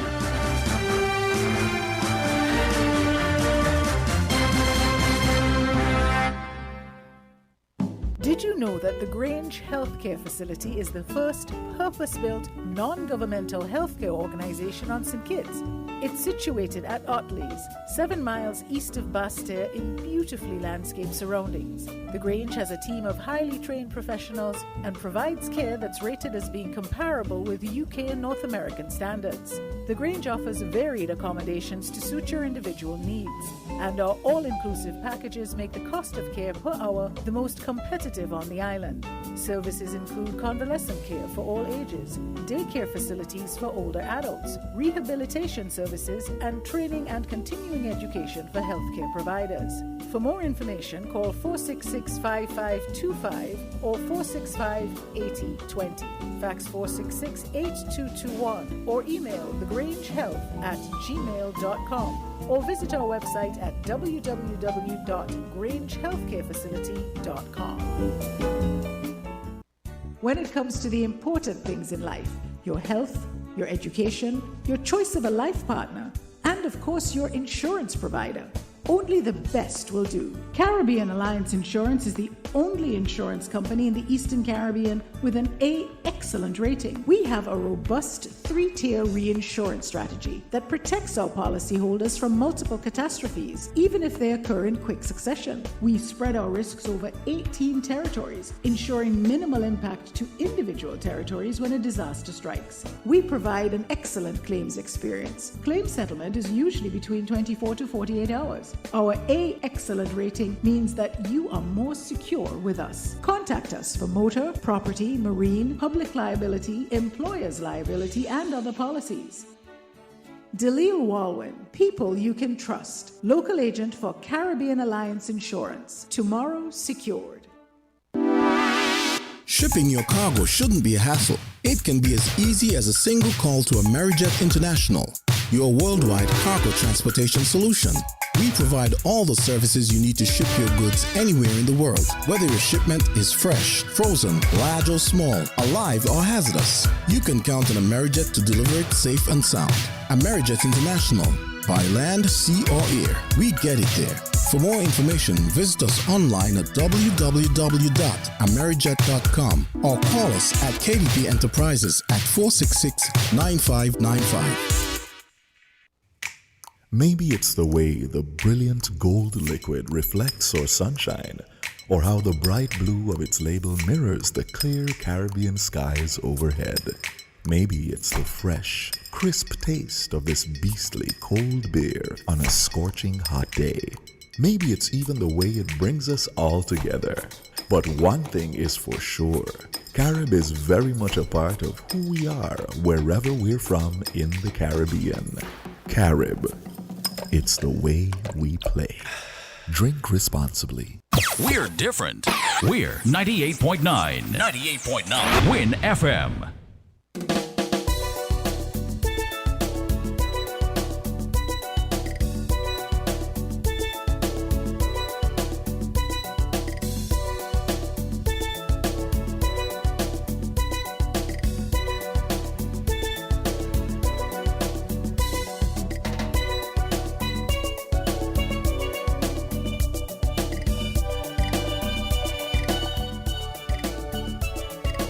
It's 12:39 as we get ready for the second half of Voices, brought to you by Hosford. So we're going to take a pause to hear from our sponsor, SL Hosford and Company Limited, and we're going to come back. Just so you know, the numbers are 662-0989, 762-0989, 466-0989, and if you happen to have access to these numbers for the US and Canada, 718-285-6984, 305-921-4619, and the UK 033-344-0065. So let's get a word from our sponsor and come back. Outside Summer Sale event on Hosford's Building and Navy Centers. Don't miss out on the Outside Summer Sale event happening now at Hosford's Building and Navy Nevis Centers. With summer officially here, we're offering great deals and discounts on a wide range of outdoor summer items. Take advantage of our 25% off on selected products throughout the month of June. Sale items include barbecue grills, coolers, pools, swimming accessories, veranda chairs, fans, portable and stationary AC units, and much more. We have a wide selection of outdoor summer items available at discounted prices. Visit Hosford's building and Nevis Centers to take advantage of our outside summer sales event happening now. Remember, selected outside summer items are 25% off. Enjoy the summer season with great deals on outside outdoor essentials. Terms and conditions apply. See store for details.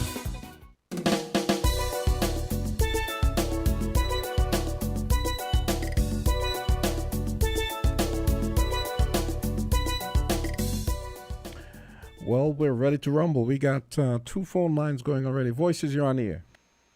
Yes. Good afternoon, Jamsta. Hey. Yeah, okay. I'm clear. I ain't going to be too long because I'm laying down here and I want to hear as many persons call in on the program.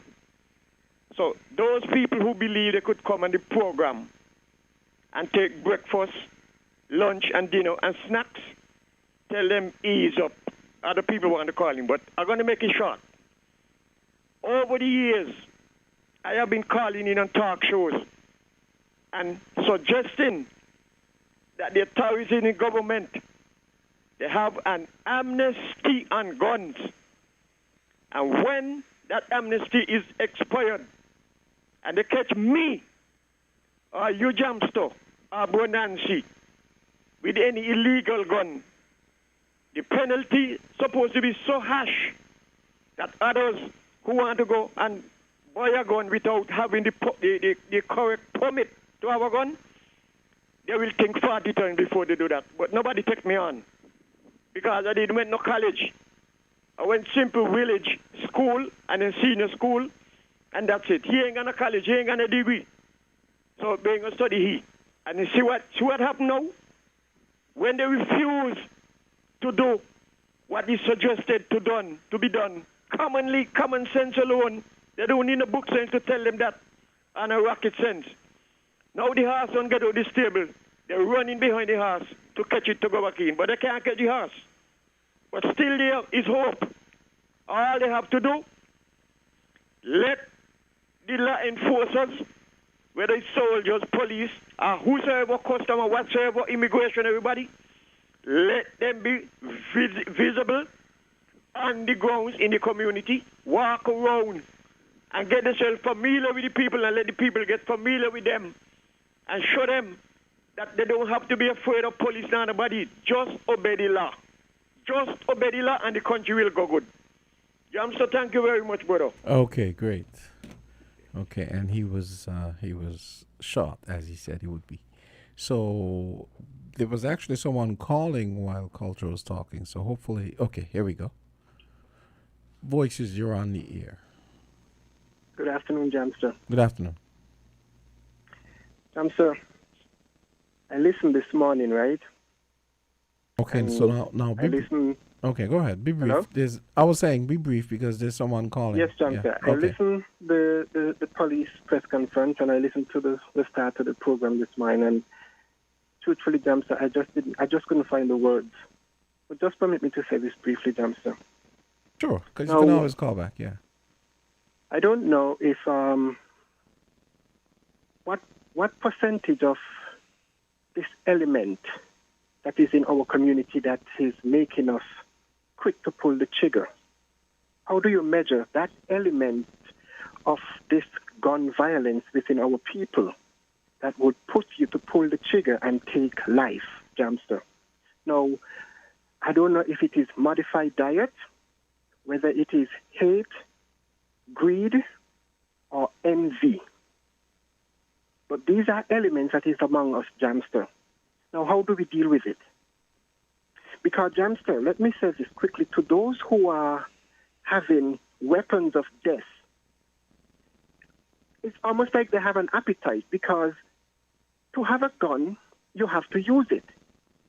So therefore, the appetite is there. So if you're in a feud with somebody, the only way you can bring comfort to yourself is to pull the trigger and take life. Jamsta, death is a gateway to another dimension. Death is the beginning. But for someone to take life, that person who took life, they have a lot to answer for, Jamsta, because we are not here to take life. We are to create life. Jamsta, I hope our people understand the seriousness of taking life. I can reflect back of when we used to lose 26 persons per year. I mean, where are these people today who have taken lives, Jamsta? We are not here to take life. We are here to create life and to nurture life.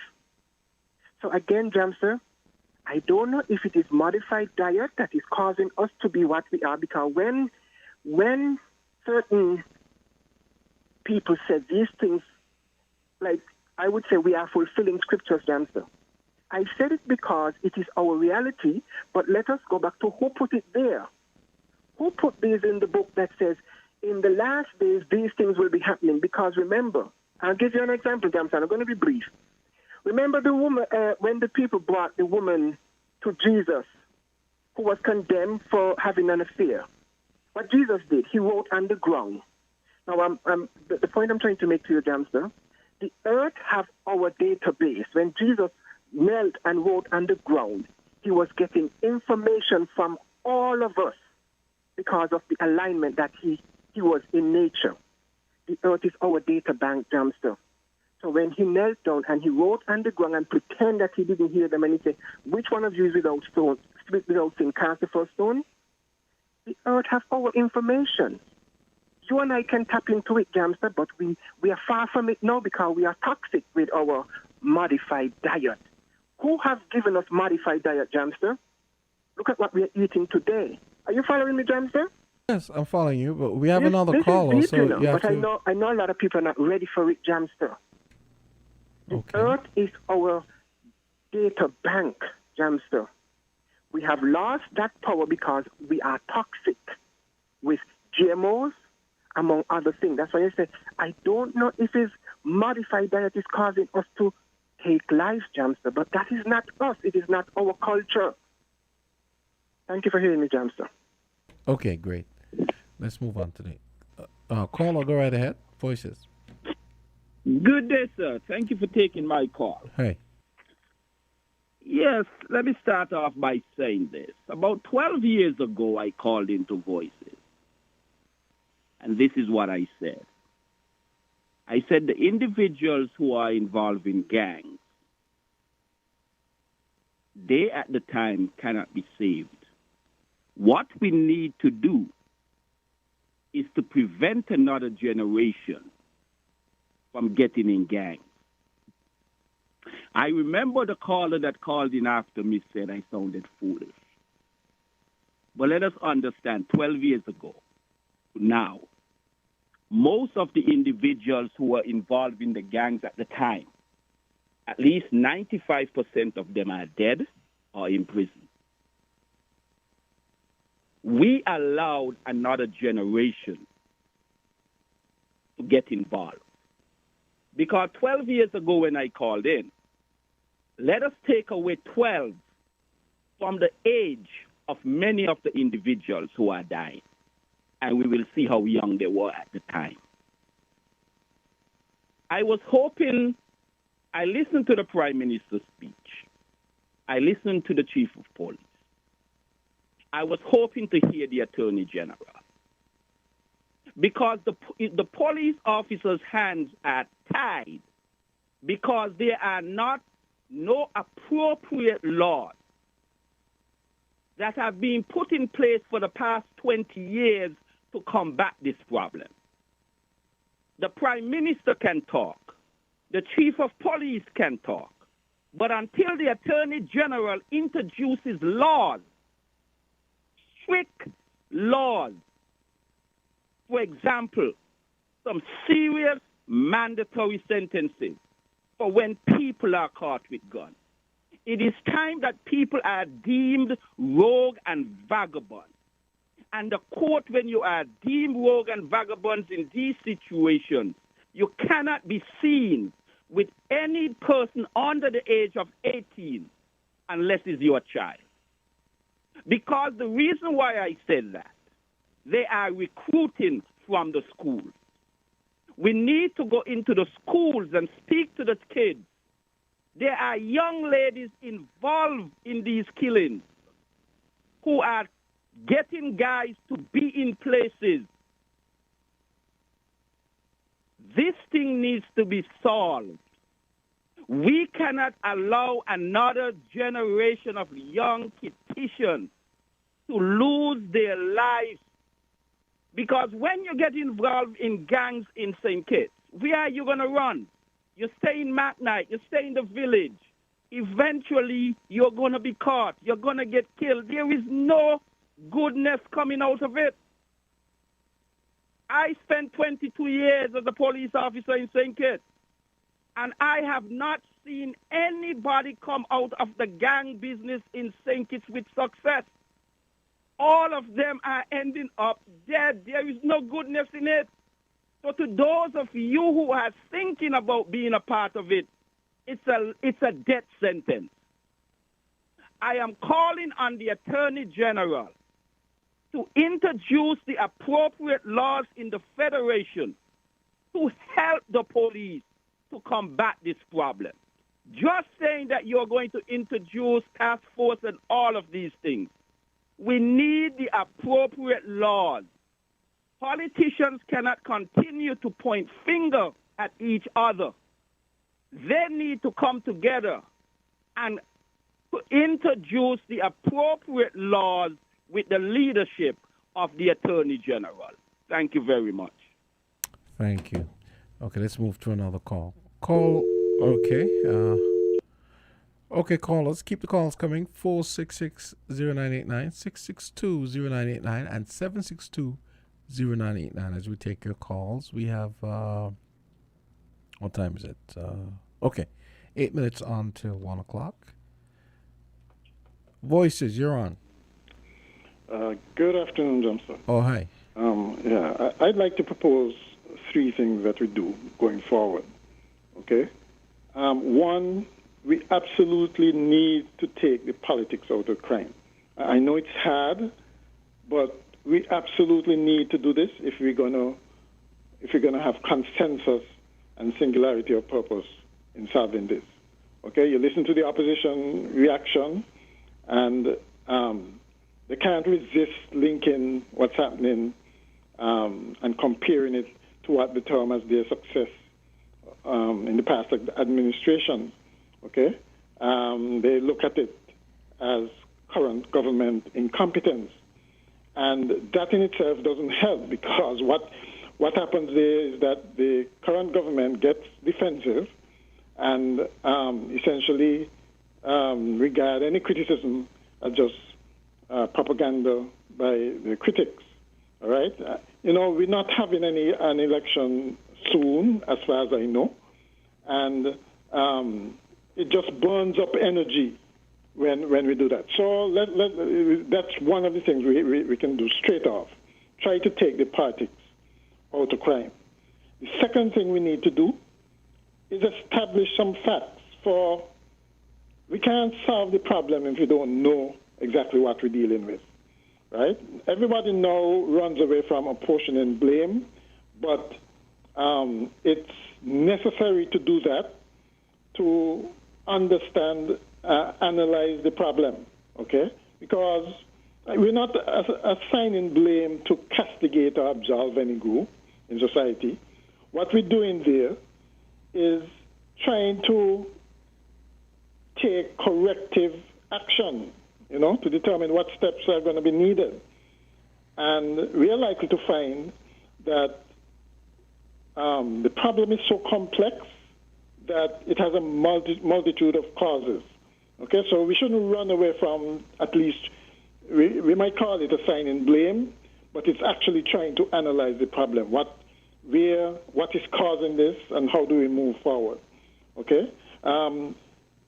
You can't convince me, right, that because you have what do you call it, a committee that was responsible for managing the peace, because that have been disbanded, the people automatically go and take up arms again. No way. That is too simplistic, right? What I think is probably needed is some kind of consensus, right? A plan, right? We need a plan to advance what's happening. Lots of people have different ideas, but we have to reach at some kind of consensus as to what do we do, okay?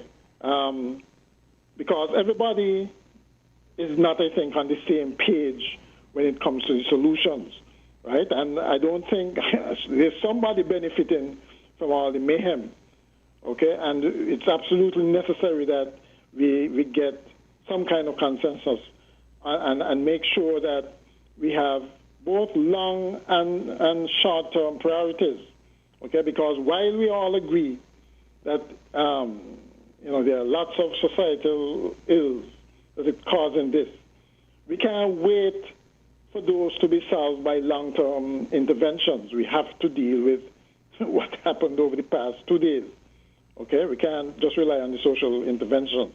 And so that then puts it squarely in the lap of law enforcement. They have to do their job. As tough as it might be, they have to do their job. If the criminals aren't caught, this is going to continue. All right? The same mentality that make them just get up and shoot people, that's going to have the same. It's going to be there all the time, and so they have to be caught first. Okay? No amount of softly, and social interventions and so on is going to stop a criminal mind like that who's just willing to go and take out somebody's life.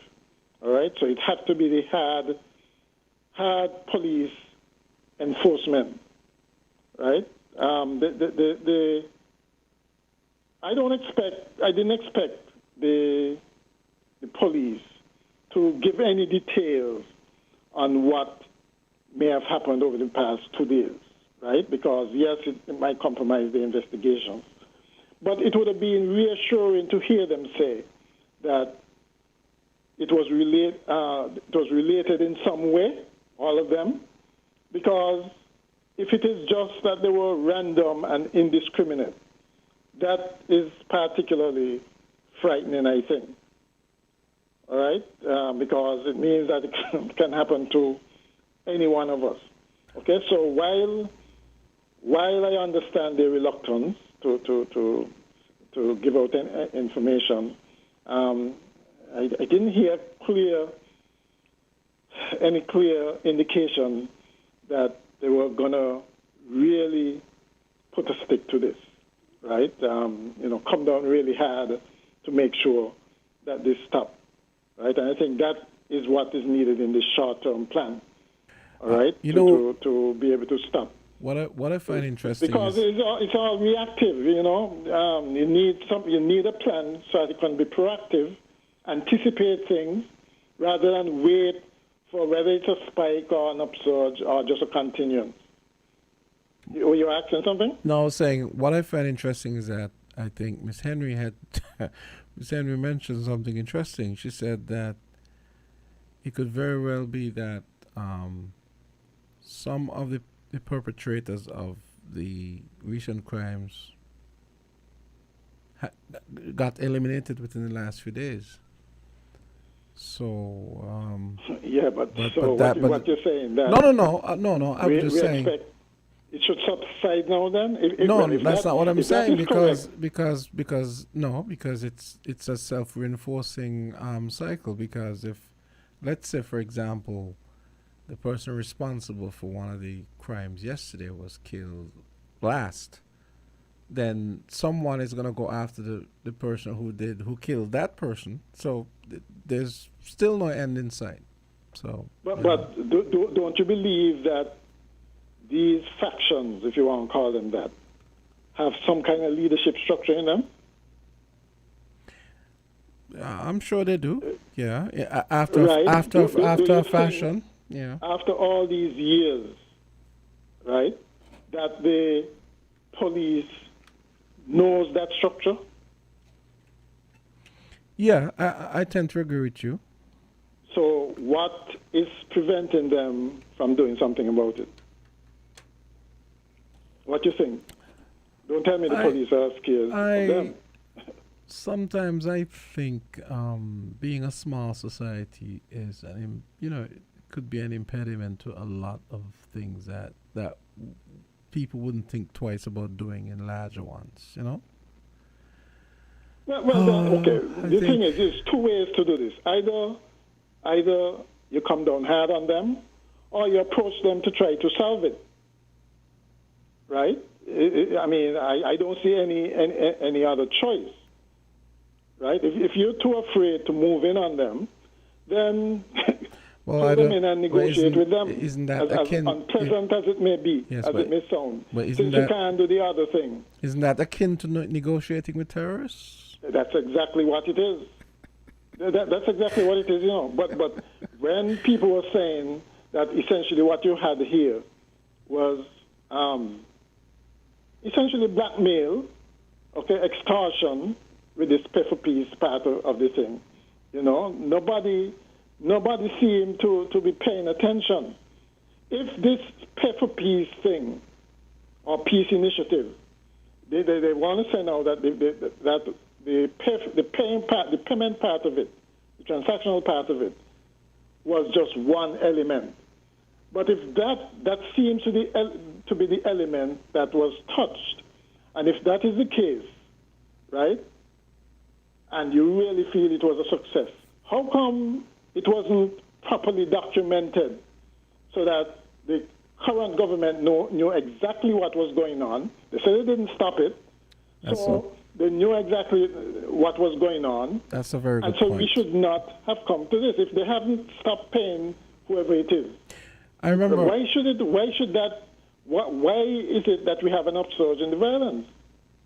It means then that, boy, we don't care how much you pay us.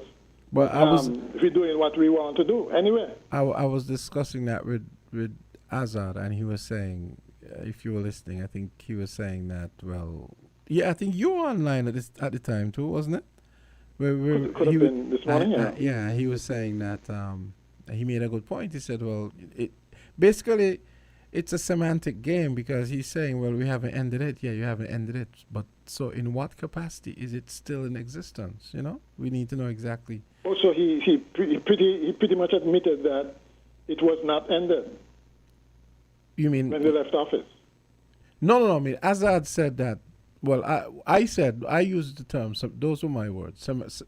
They're playing semantic games with the whole thing because if the Prime Minister said that it wasn't ended, so if it wasn't ended, what exactly is what elements of it still exist?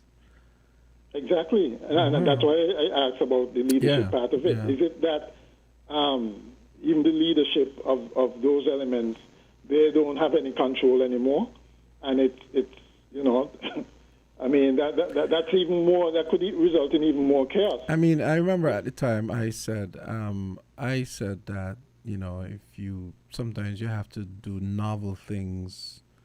Sometimes you have to do novel things to get things to change and to get things, you know. At the time, I felt conflicted about it, but I felt like, okay, it's working because, my thing was, you can't put a price on a life. And if it is that the government was paying this amount of money to keep these guys, you know, not fighting and not being violent, I thought it was okay. You might maybe justified it means. Up to a point. I mean, it's up to a point. Yeah. Yeah. Although the thing with that is that it then emboldens them. Although the means, if you negotiate, it's just like negotiating with terrorists. Mm-hmm. If you negotiate with terrorists, it means that they're going to do it again. It's an effective tool for terrorists. It is. I mean, you know, it's it's a real quandary, and like I said, we have to come together on this. To finish with the political part of it, because this not benefiting most of the people in the federation, but it's benefiting probably a small set. I mean, you can't win since no election is coming now. You can't even say that to accentuate the differences so that we can get an advantage. There's no advantage to this. And then we're all going to suffer. And then right? We can get into the problem of the stories you'd hear about the let's say the intemperate ways in which the money was spent. You know what I mean? Nobody knows about it. Exactly. That's one of the problems. The questionable ways in which the money was dispensed. Do we really want to continue like that? We can't do that. Boy. We can't. So we're in a real quandary. And even the money part of it within the organizations themselves, which really should not exist. The gangs should have been dismantled. But even within the organization, for all you know, somebody in there getting $20,000 a month and somebody in there getting $1,000 a month. It's going to cause confusion, right? You won't tell me that you could continue like this? And that's what I'm saying. We have not arrived at a consensus that this thing, that paying for peace, is bad. Yeah, as you mentioned just now, you are conflicted. I suppose other people are conflicted. But we have to arrive at a consensus that this is a bad idea, right? And as long as we have people, whether for politics or personal reasons, are going to be saying, well, this solved the problem before. Right? If it had solved the problem before, we would not be here. The problem would have been solved, right? But we paid less attention to the reintegration into normal society and more, I guess, on the monetary part. And this is I think this is the result. Yeah. Okay. So going forward, I think somebody, several people suggested that we have to come together and in terms of arriving at a consensus. Well, was it the NGOs? Somebody getting together to arrive at some kind of consensus on the way forward. And whatever that consensus is, it should not be seen as a government attempt to solve the problem, like some people are suggesting. The government is in power now, so they should come up with a solution. Yeah. Right? Well, it means that is only the government going to own it, and that is not what we want. We want the whole society to own the solutions, to come up with the plan, go forward, owning the solution to solve this. Not anything can be no one man or one party or one government that could solve this. It is obviously bigger than that, so. Yeah, okay. But who's going to drive it? Who you think should drive that? Well, that's another. I would say the government. That's what they're supposed to be doing. But make sure they are inclusive in the approach and invite opposition, the NGOs, everybody to the table to try and solve it, and then come out to the nation with one voice. I also going to be necessary. I also think that we need comprehensive police reform as well. I think that the police force have. I think a lot of their ineffective. You think they're ineffective right now because of that? Yeah, because I think a lot of the ways they're trained are based in old fashioned approaches. To Mr. Pelle. Yeah, he seemed to be suggesting that the police take a role of I guess a judge, arbiter, or something like that, solve skirmishes and so on. I don't think that's the role of the police. The police, they're there to enforce the laws. Okay, first up, right? They should know. They should know. They should not be, shall we say, intruding on other aspects of government, like, for instance, the judiciary and the executive parliament and those things. They're just there to enforce the law, right? And as somebody just said, if the laws are inadequate, then that's what the lawmakers are there to do, to make sure that the police are empowered. But what I'm saying is, I honestly don't think that the police are proactive enough, and I think a lot of it is down to the culture. I think that the existing paradigm, as far as the training and so on, needs to be completely uprooted and refashioned. I just think a lot of things need to change. Yeah, that much is certain. A lot of things need to change, and because take for example, I'm not saying that that's practical for us, but at least these are the kind of things we should be thinking about. For example, I know in Canada, you have to have a college degree to be a police officer. Or there are a lot of basic things that we don't even think about here that pertain if you want to be a police officer.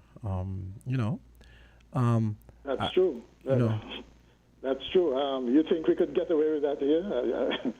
I mean, that would require a whole new paradigm of thinking. Yeah.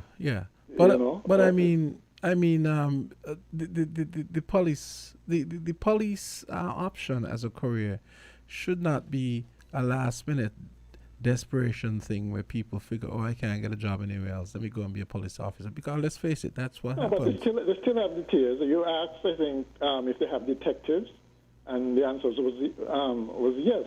So there are a number of tiers within the police force. And he said very good ones. I didn't realize that. Okay, so that's good. Yeah, that you can aspire to. But generally speaking, I think that as you said, it might take a cultural shift to come to the realization that the better trained the police force is, the better the results you're gonna get. Yes. Right. But of course that can have so many implications for so many other things, like promotion, like remuneration, those kinds of things, which I'm not sure we're ready to deal with. But it has to be done. Okay. And the last thing is, I don't see why we should have. We're one of the smallest countries in the region.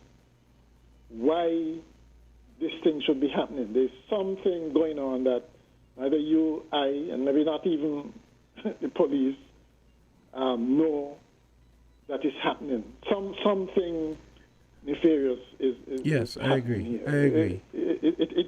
I can't explain it. I agree. It doesn't seem as if anybody are able to explain it. We agonize over it all the time. Talk about parenting and the schools, and we're failing this and we're failing that. Yes. There is something more afoot that I don't know. I can't rest my... Absolutely. I don't know what's going on there. Okay, I have to take a break. This is too strange. This is just too outrageous. It is. For it to be run-of-the-mill anything. Okay, let me take a break, and we could come back and discuss that. Yeah, sure. Okay. We could come back and discuss that afterwards. Okay, it's 1:40. We're going to take a break, hear from Hosfords, and come back. June is the month of fathers and dads at Horsford Furniture and Appliances and Ashley Home Store. So come now for their dad deals and discount sale event during the entire month for dads in June. This Fathers and Dads month of June, get up to 30% off on TVs, recliner TV stands, and mattresses. Yes, get dad deals and discounts up to 30% off on selected items, including TVs, recliners, TV stands, mattresses, and more. Happening now and for the entire month of June for fathers and dads at Horsford Furniture and Appliances and Ashley Home Store. Terms and conditions apply. See store for details. Super Handy Andy with your Super Handy Andy deals at Households Building Center for the month of June. 3/4 horsepower convertible jet pump was $20,0292, now only $17,0249. 5-gallon bucket of Seasons Weather Guard Pro was $717.61, now $609.97. 72-inch curved shower rod was $288.22, now $244.99. Adjustable tree floor lamp was $290.05. Get it now for $246.54. 52-inch hugger ceiling fan was $548.65. Get it now for just $411.49. 4-piece combo toolkit was $1283.85. Is now just only $962.89. Super Handy Andy deals at Households Building Center for the month of June, making home improvement easy. Found the sound 98.9 Win FM.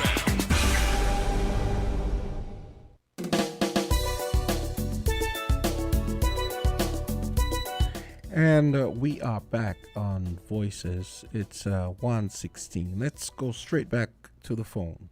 Voices, you're on. Hello, Jamsta? Hey. Yeah. You know how much minutes Mr. McMahon took? 22. Well, they were. He come on 8 minutes to 1. Okay. And he come out 14 minutes past 1. Okay. And I tell you, the program is Voices, not He Won One. Yes, but they were. You don't have no consideration for other people. Okay. So let me get out of the way. Yes, Thank you, Jamsta. Yeah, but there were no calls at the time. That's the reason why. Okay. I was trying to get you, anyway. Yeah, Thank sorry you. about that. Yeah, okay. Yeah. Now, I often have to say this. A lot of times, people talk, but I'm looking at the phone the whole time Mr. McMahon was on, and there was no one calling. And in fact, you've heard me say, there have been times when I took calls and I told calls, okay, you're going to have to be brief because there are other people calling, right? So it's not like it's deliberate or anything. Voices, go ahead. Yes, good afternoon, Mr. What's name? Okay, and I okay, so we have a call coming in, so please be brief. Go ahead. Look, listen, I want to say this, yeah? Mm-hmm. I spoke about Mr. McMahon. I don't have anything against him. Mm-hmm. But I'm going to say culture is right.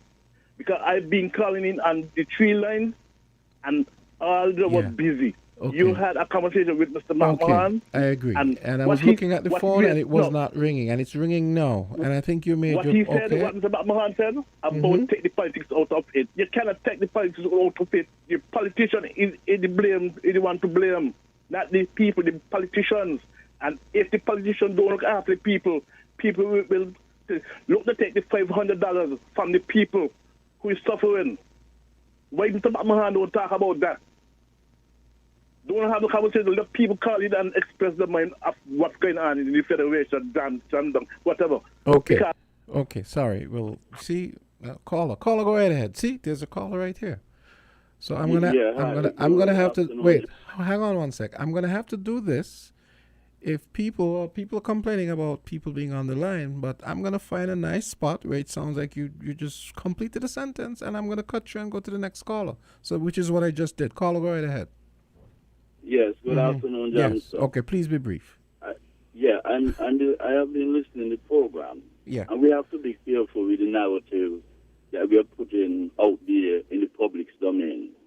We, as hosts, we are ambassadors to our federation, and we have to some extent control what is going out. You had a caller call in and say he had 22 years of policing, and nobody come out, go out the gang, they're either in the cemetery or they're in prison. That is so incorrect. We have persons out there who graduated with associate degree in law, associate degree in economics, 20-something subjects, 30-something subjects, and to put a blanket over them like that is very, very discouraging. If you had 1,000 persons involved in the program, I can tell you because I was the chairman of that peace committee. Yes, you had about 1,000 persons involved, and you had about 980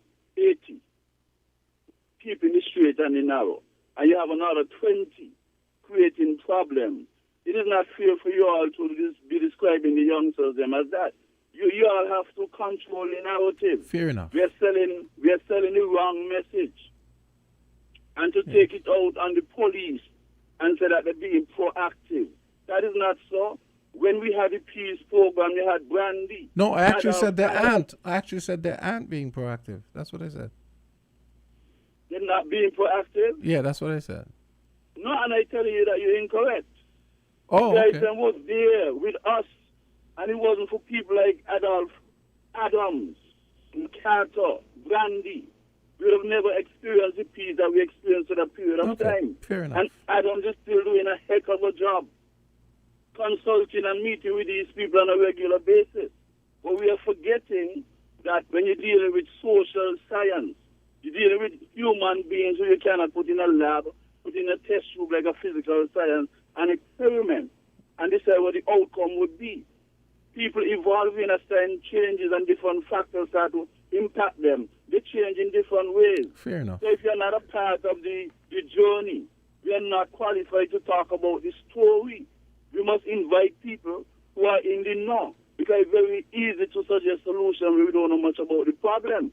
And I really wish that we sell a different narrative, because you're discrediting the guys who would have been taking this straight and narrow, being very productive, whether by producing goods or services and contributing tremendously to the gross domestic product. You have Remy Gums over in Nevis working for the Nevis Island. Come on, I could name a whole lot of them. And it's very unfortunate when we sell that narrative globally without getting to the root of the part. I'll give somebody else a chance, but I will engage you sometime. I will come to your station and give a better picture of what's going on. Of course. Don't discredit the majority because a few still continue on their way. I have an open invitation. Open invitation. So you can come at any time. Okay. Okay, you know you're welcome. Yeah. Okay. Yes, sir. Yeah. Right. Okay, call or go right ahead. Jamsta, I'm sorry. I'm sorry for the way that I was done with you. Right? No. You're reasonable actually. I didn't think you were. No, you didn't say anything wrong. You were reasonable. I would personally like to apologize when, right? But this morning with the police, them on the radio talking about this gun. Why did not the use the commander of the army and somebody from the customs deal so people could ask questions? Yeah, but there's no need to second guess that now. I think the core. I know, but I think the core of the issue is that they came and they, people ain't pleased after the way the Prime Minister said. And you have the Commissioner of Police. Get all of them and say, look, you all have to go and speak to the nation and find out what can we do. Not just the Commissioner of Police and the Deputy and these two other inspectors. We want to hear from the commander, from the army, and we want to hear from the customs, the person in charge of customs, how is the borders moving, how is the officers them taking the work seriously. And these are the things that we need to ask questions and get out of them to know exactly how we stand and where can we go. Not just one set of people going and chatting stupidness.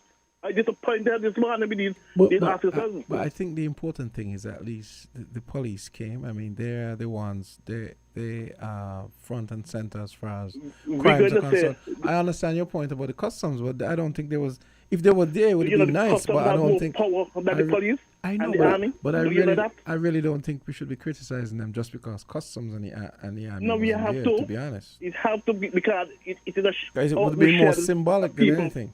Because I'm sure they're doing their part, and they don't have to be there. They being there or not doesn't mean they aren't doing their part, because the police is the agency that is directly responsible for what's been going on over the last few days. So customs being there or not doesn't really mean. You see what I'm saying? Okay, just very quick. Let me tell you something. When Mr. Dwyer Askerson was there at the minister, he was the Minister of National Security, right?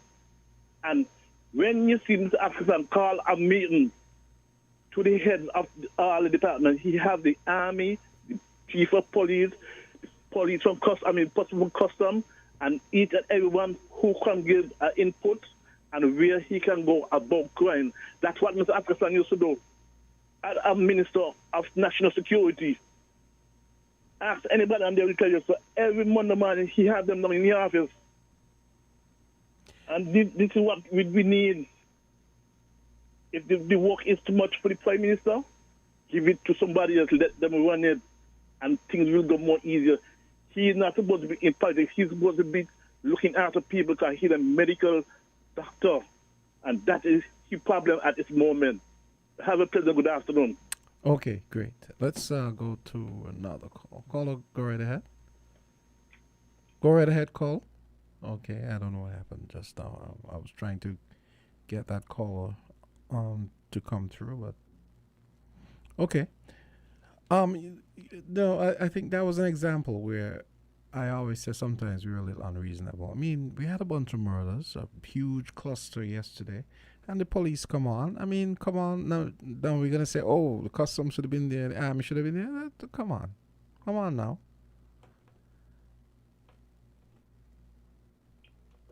Voices, you're on the air. Okay, let's go. Voices, you're on the air. Hello, Jamsta. Oh, hey, go right ahead. Yes, good day. Greetings once more in Jesus' name. Oh, hey, what's up? Savior, hey, what's up? Yeah. Yeah, so what I'm trying to say is that, Jamsta, the only solution to all of our problems, including here in St. Kitts, is simply obeying the Bible, repenting, getting right with Jesus. All the solutions that I've heard on the program so far and have been hearing otherwise have all been contrary to the Bible. And therefore, anything that goes contrary to the Bible will not work. But it's under the curse of Jesus Christ. He will not let anything work that does not come from his word. Yeah. He alone must get the glory. So even if we want to implement all that has been recommended, Jesus Christ will not let them succeed. He will make them, in the end, to fail us and to even make the situation worse for our judgment from him. We need to start with Jesus Christ. We need to start with the Bible as the only solution. And like I said, things that I heard recommended here, they all go contrary to the Bible. And therefore, they're all sinful and wrong in the sight of Jesus Christ, according to the Bible. Yes. We need to start with the Bible and only look to the Bible for all of our answers and solutions for all of life, including all the evils that are plaguing us. Okay, we have to take another call. Let's call. Okay. Looks like we lost that one, so... Okay, so we have about 2 minutes left on the program. Let's try again. Voices, you're on the air. Yes, good evening, Jamsta. Hi. Yeah, how is everything? I'm okay. Yeah, no, I've been listening, and I know you're quite considerate. Sometimes you will talking to somebody, and if you feel like nobody call, you will let the person speak. But I was looking to certain things, and I've been listening for a while now. But sometimes we got to realize the cause of people getting killed, right? I heard in certain things on the street about the second to last murder that happened in the morning. I don't know if you hear any shushu or what take place, maybe what caused that killing. No, well, I don't even want to. I guess I would leave that to the okay. Police. Yes. Well, what I'm saying, sometimes people don't know. Sometimes we got to understand that. Sometimes we human and we got to be really careful. Some people out there too is antagonist to people like. So sometimes some guys out there, they really have to. Some people have to die for some people to live happily too. You know, that happen in life too. Eh? But it go down to the police too. I think the police them need to follow up more on complaints. I don't think they're doing enough following up on complaints, because if you follow up on complaints, they get to understand really this thing, and then they could pinpoint certain things. I don't think they're following up enough. And let me tell you something. From the time, the last 2 years of Dr. Douglas in office and up to I named there, or the unity government, you know how much police they recruit between that time? There's a lot of police recruit between that time, you know, and most of foreign police. What we need right now is more local police, man. We must have police, you know, because I've been in this world. But we have to have police to keep the peace. That is what it's here for. We got to try to help, but I think we need more local police. And I hope the guys them around, the young guys them try to get into the policing and let us get some more local police. The information will be better and the place will run better. Okay, well, because there's a lot of things happening that I not agree with. Okay. You know. Okay. I need so, to say something. What you said? Go ahead.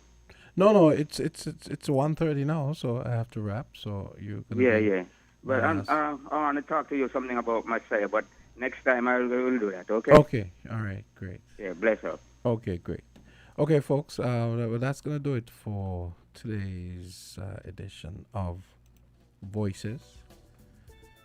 Socrates had to go off to Antigua, where he's doing some Calypso judges training workshops. So he will be back with you next week, Monday and Wednesday probably. So that's gonna do it for today's edition of Voices, brought to you by Hosford's on this side, and the first segment was brought to you by Flo.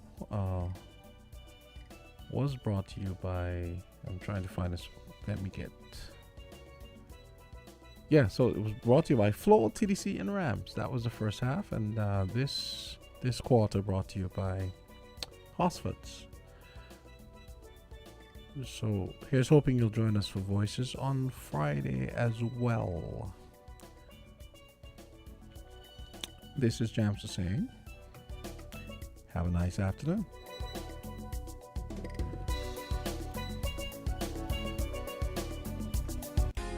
This is your boy, Super Handy Andy, with your Super Handy Andy deals at Hostels Billing Center for the month of June. 6,000 watt gas generator was $48.1909. Now get it for $36.14.32. 6-gallon air compressor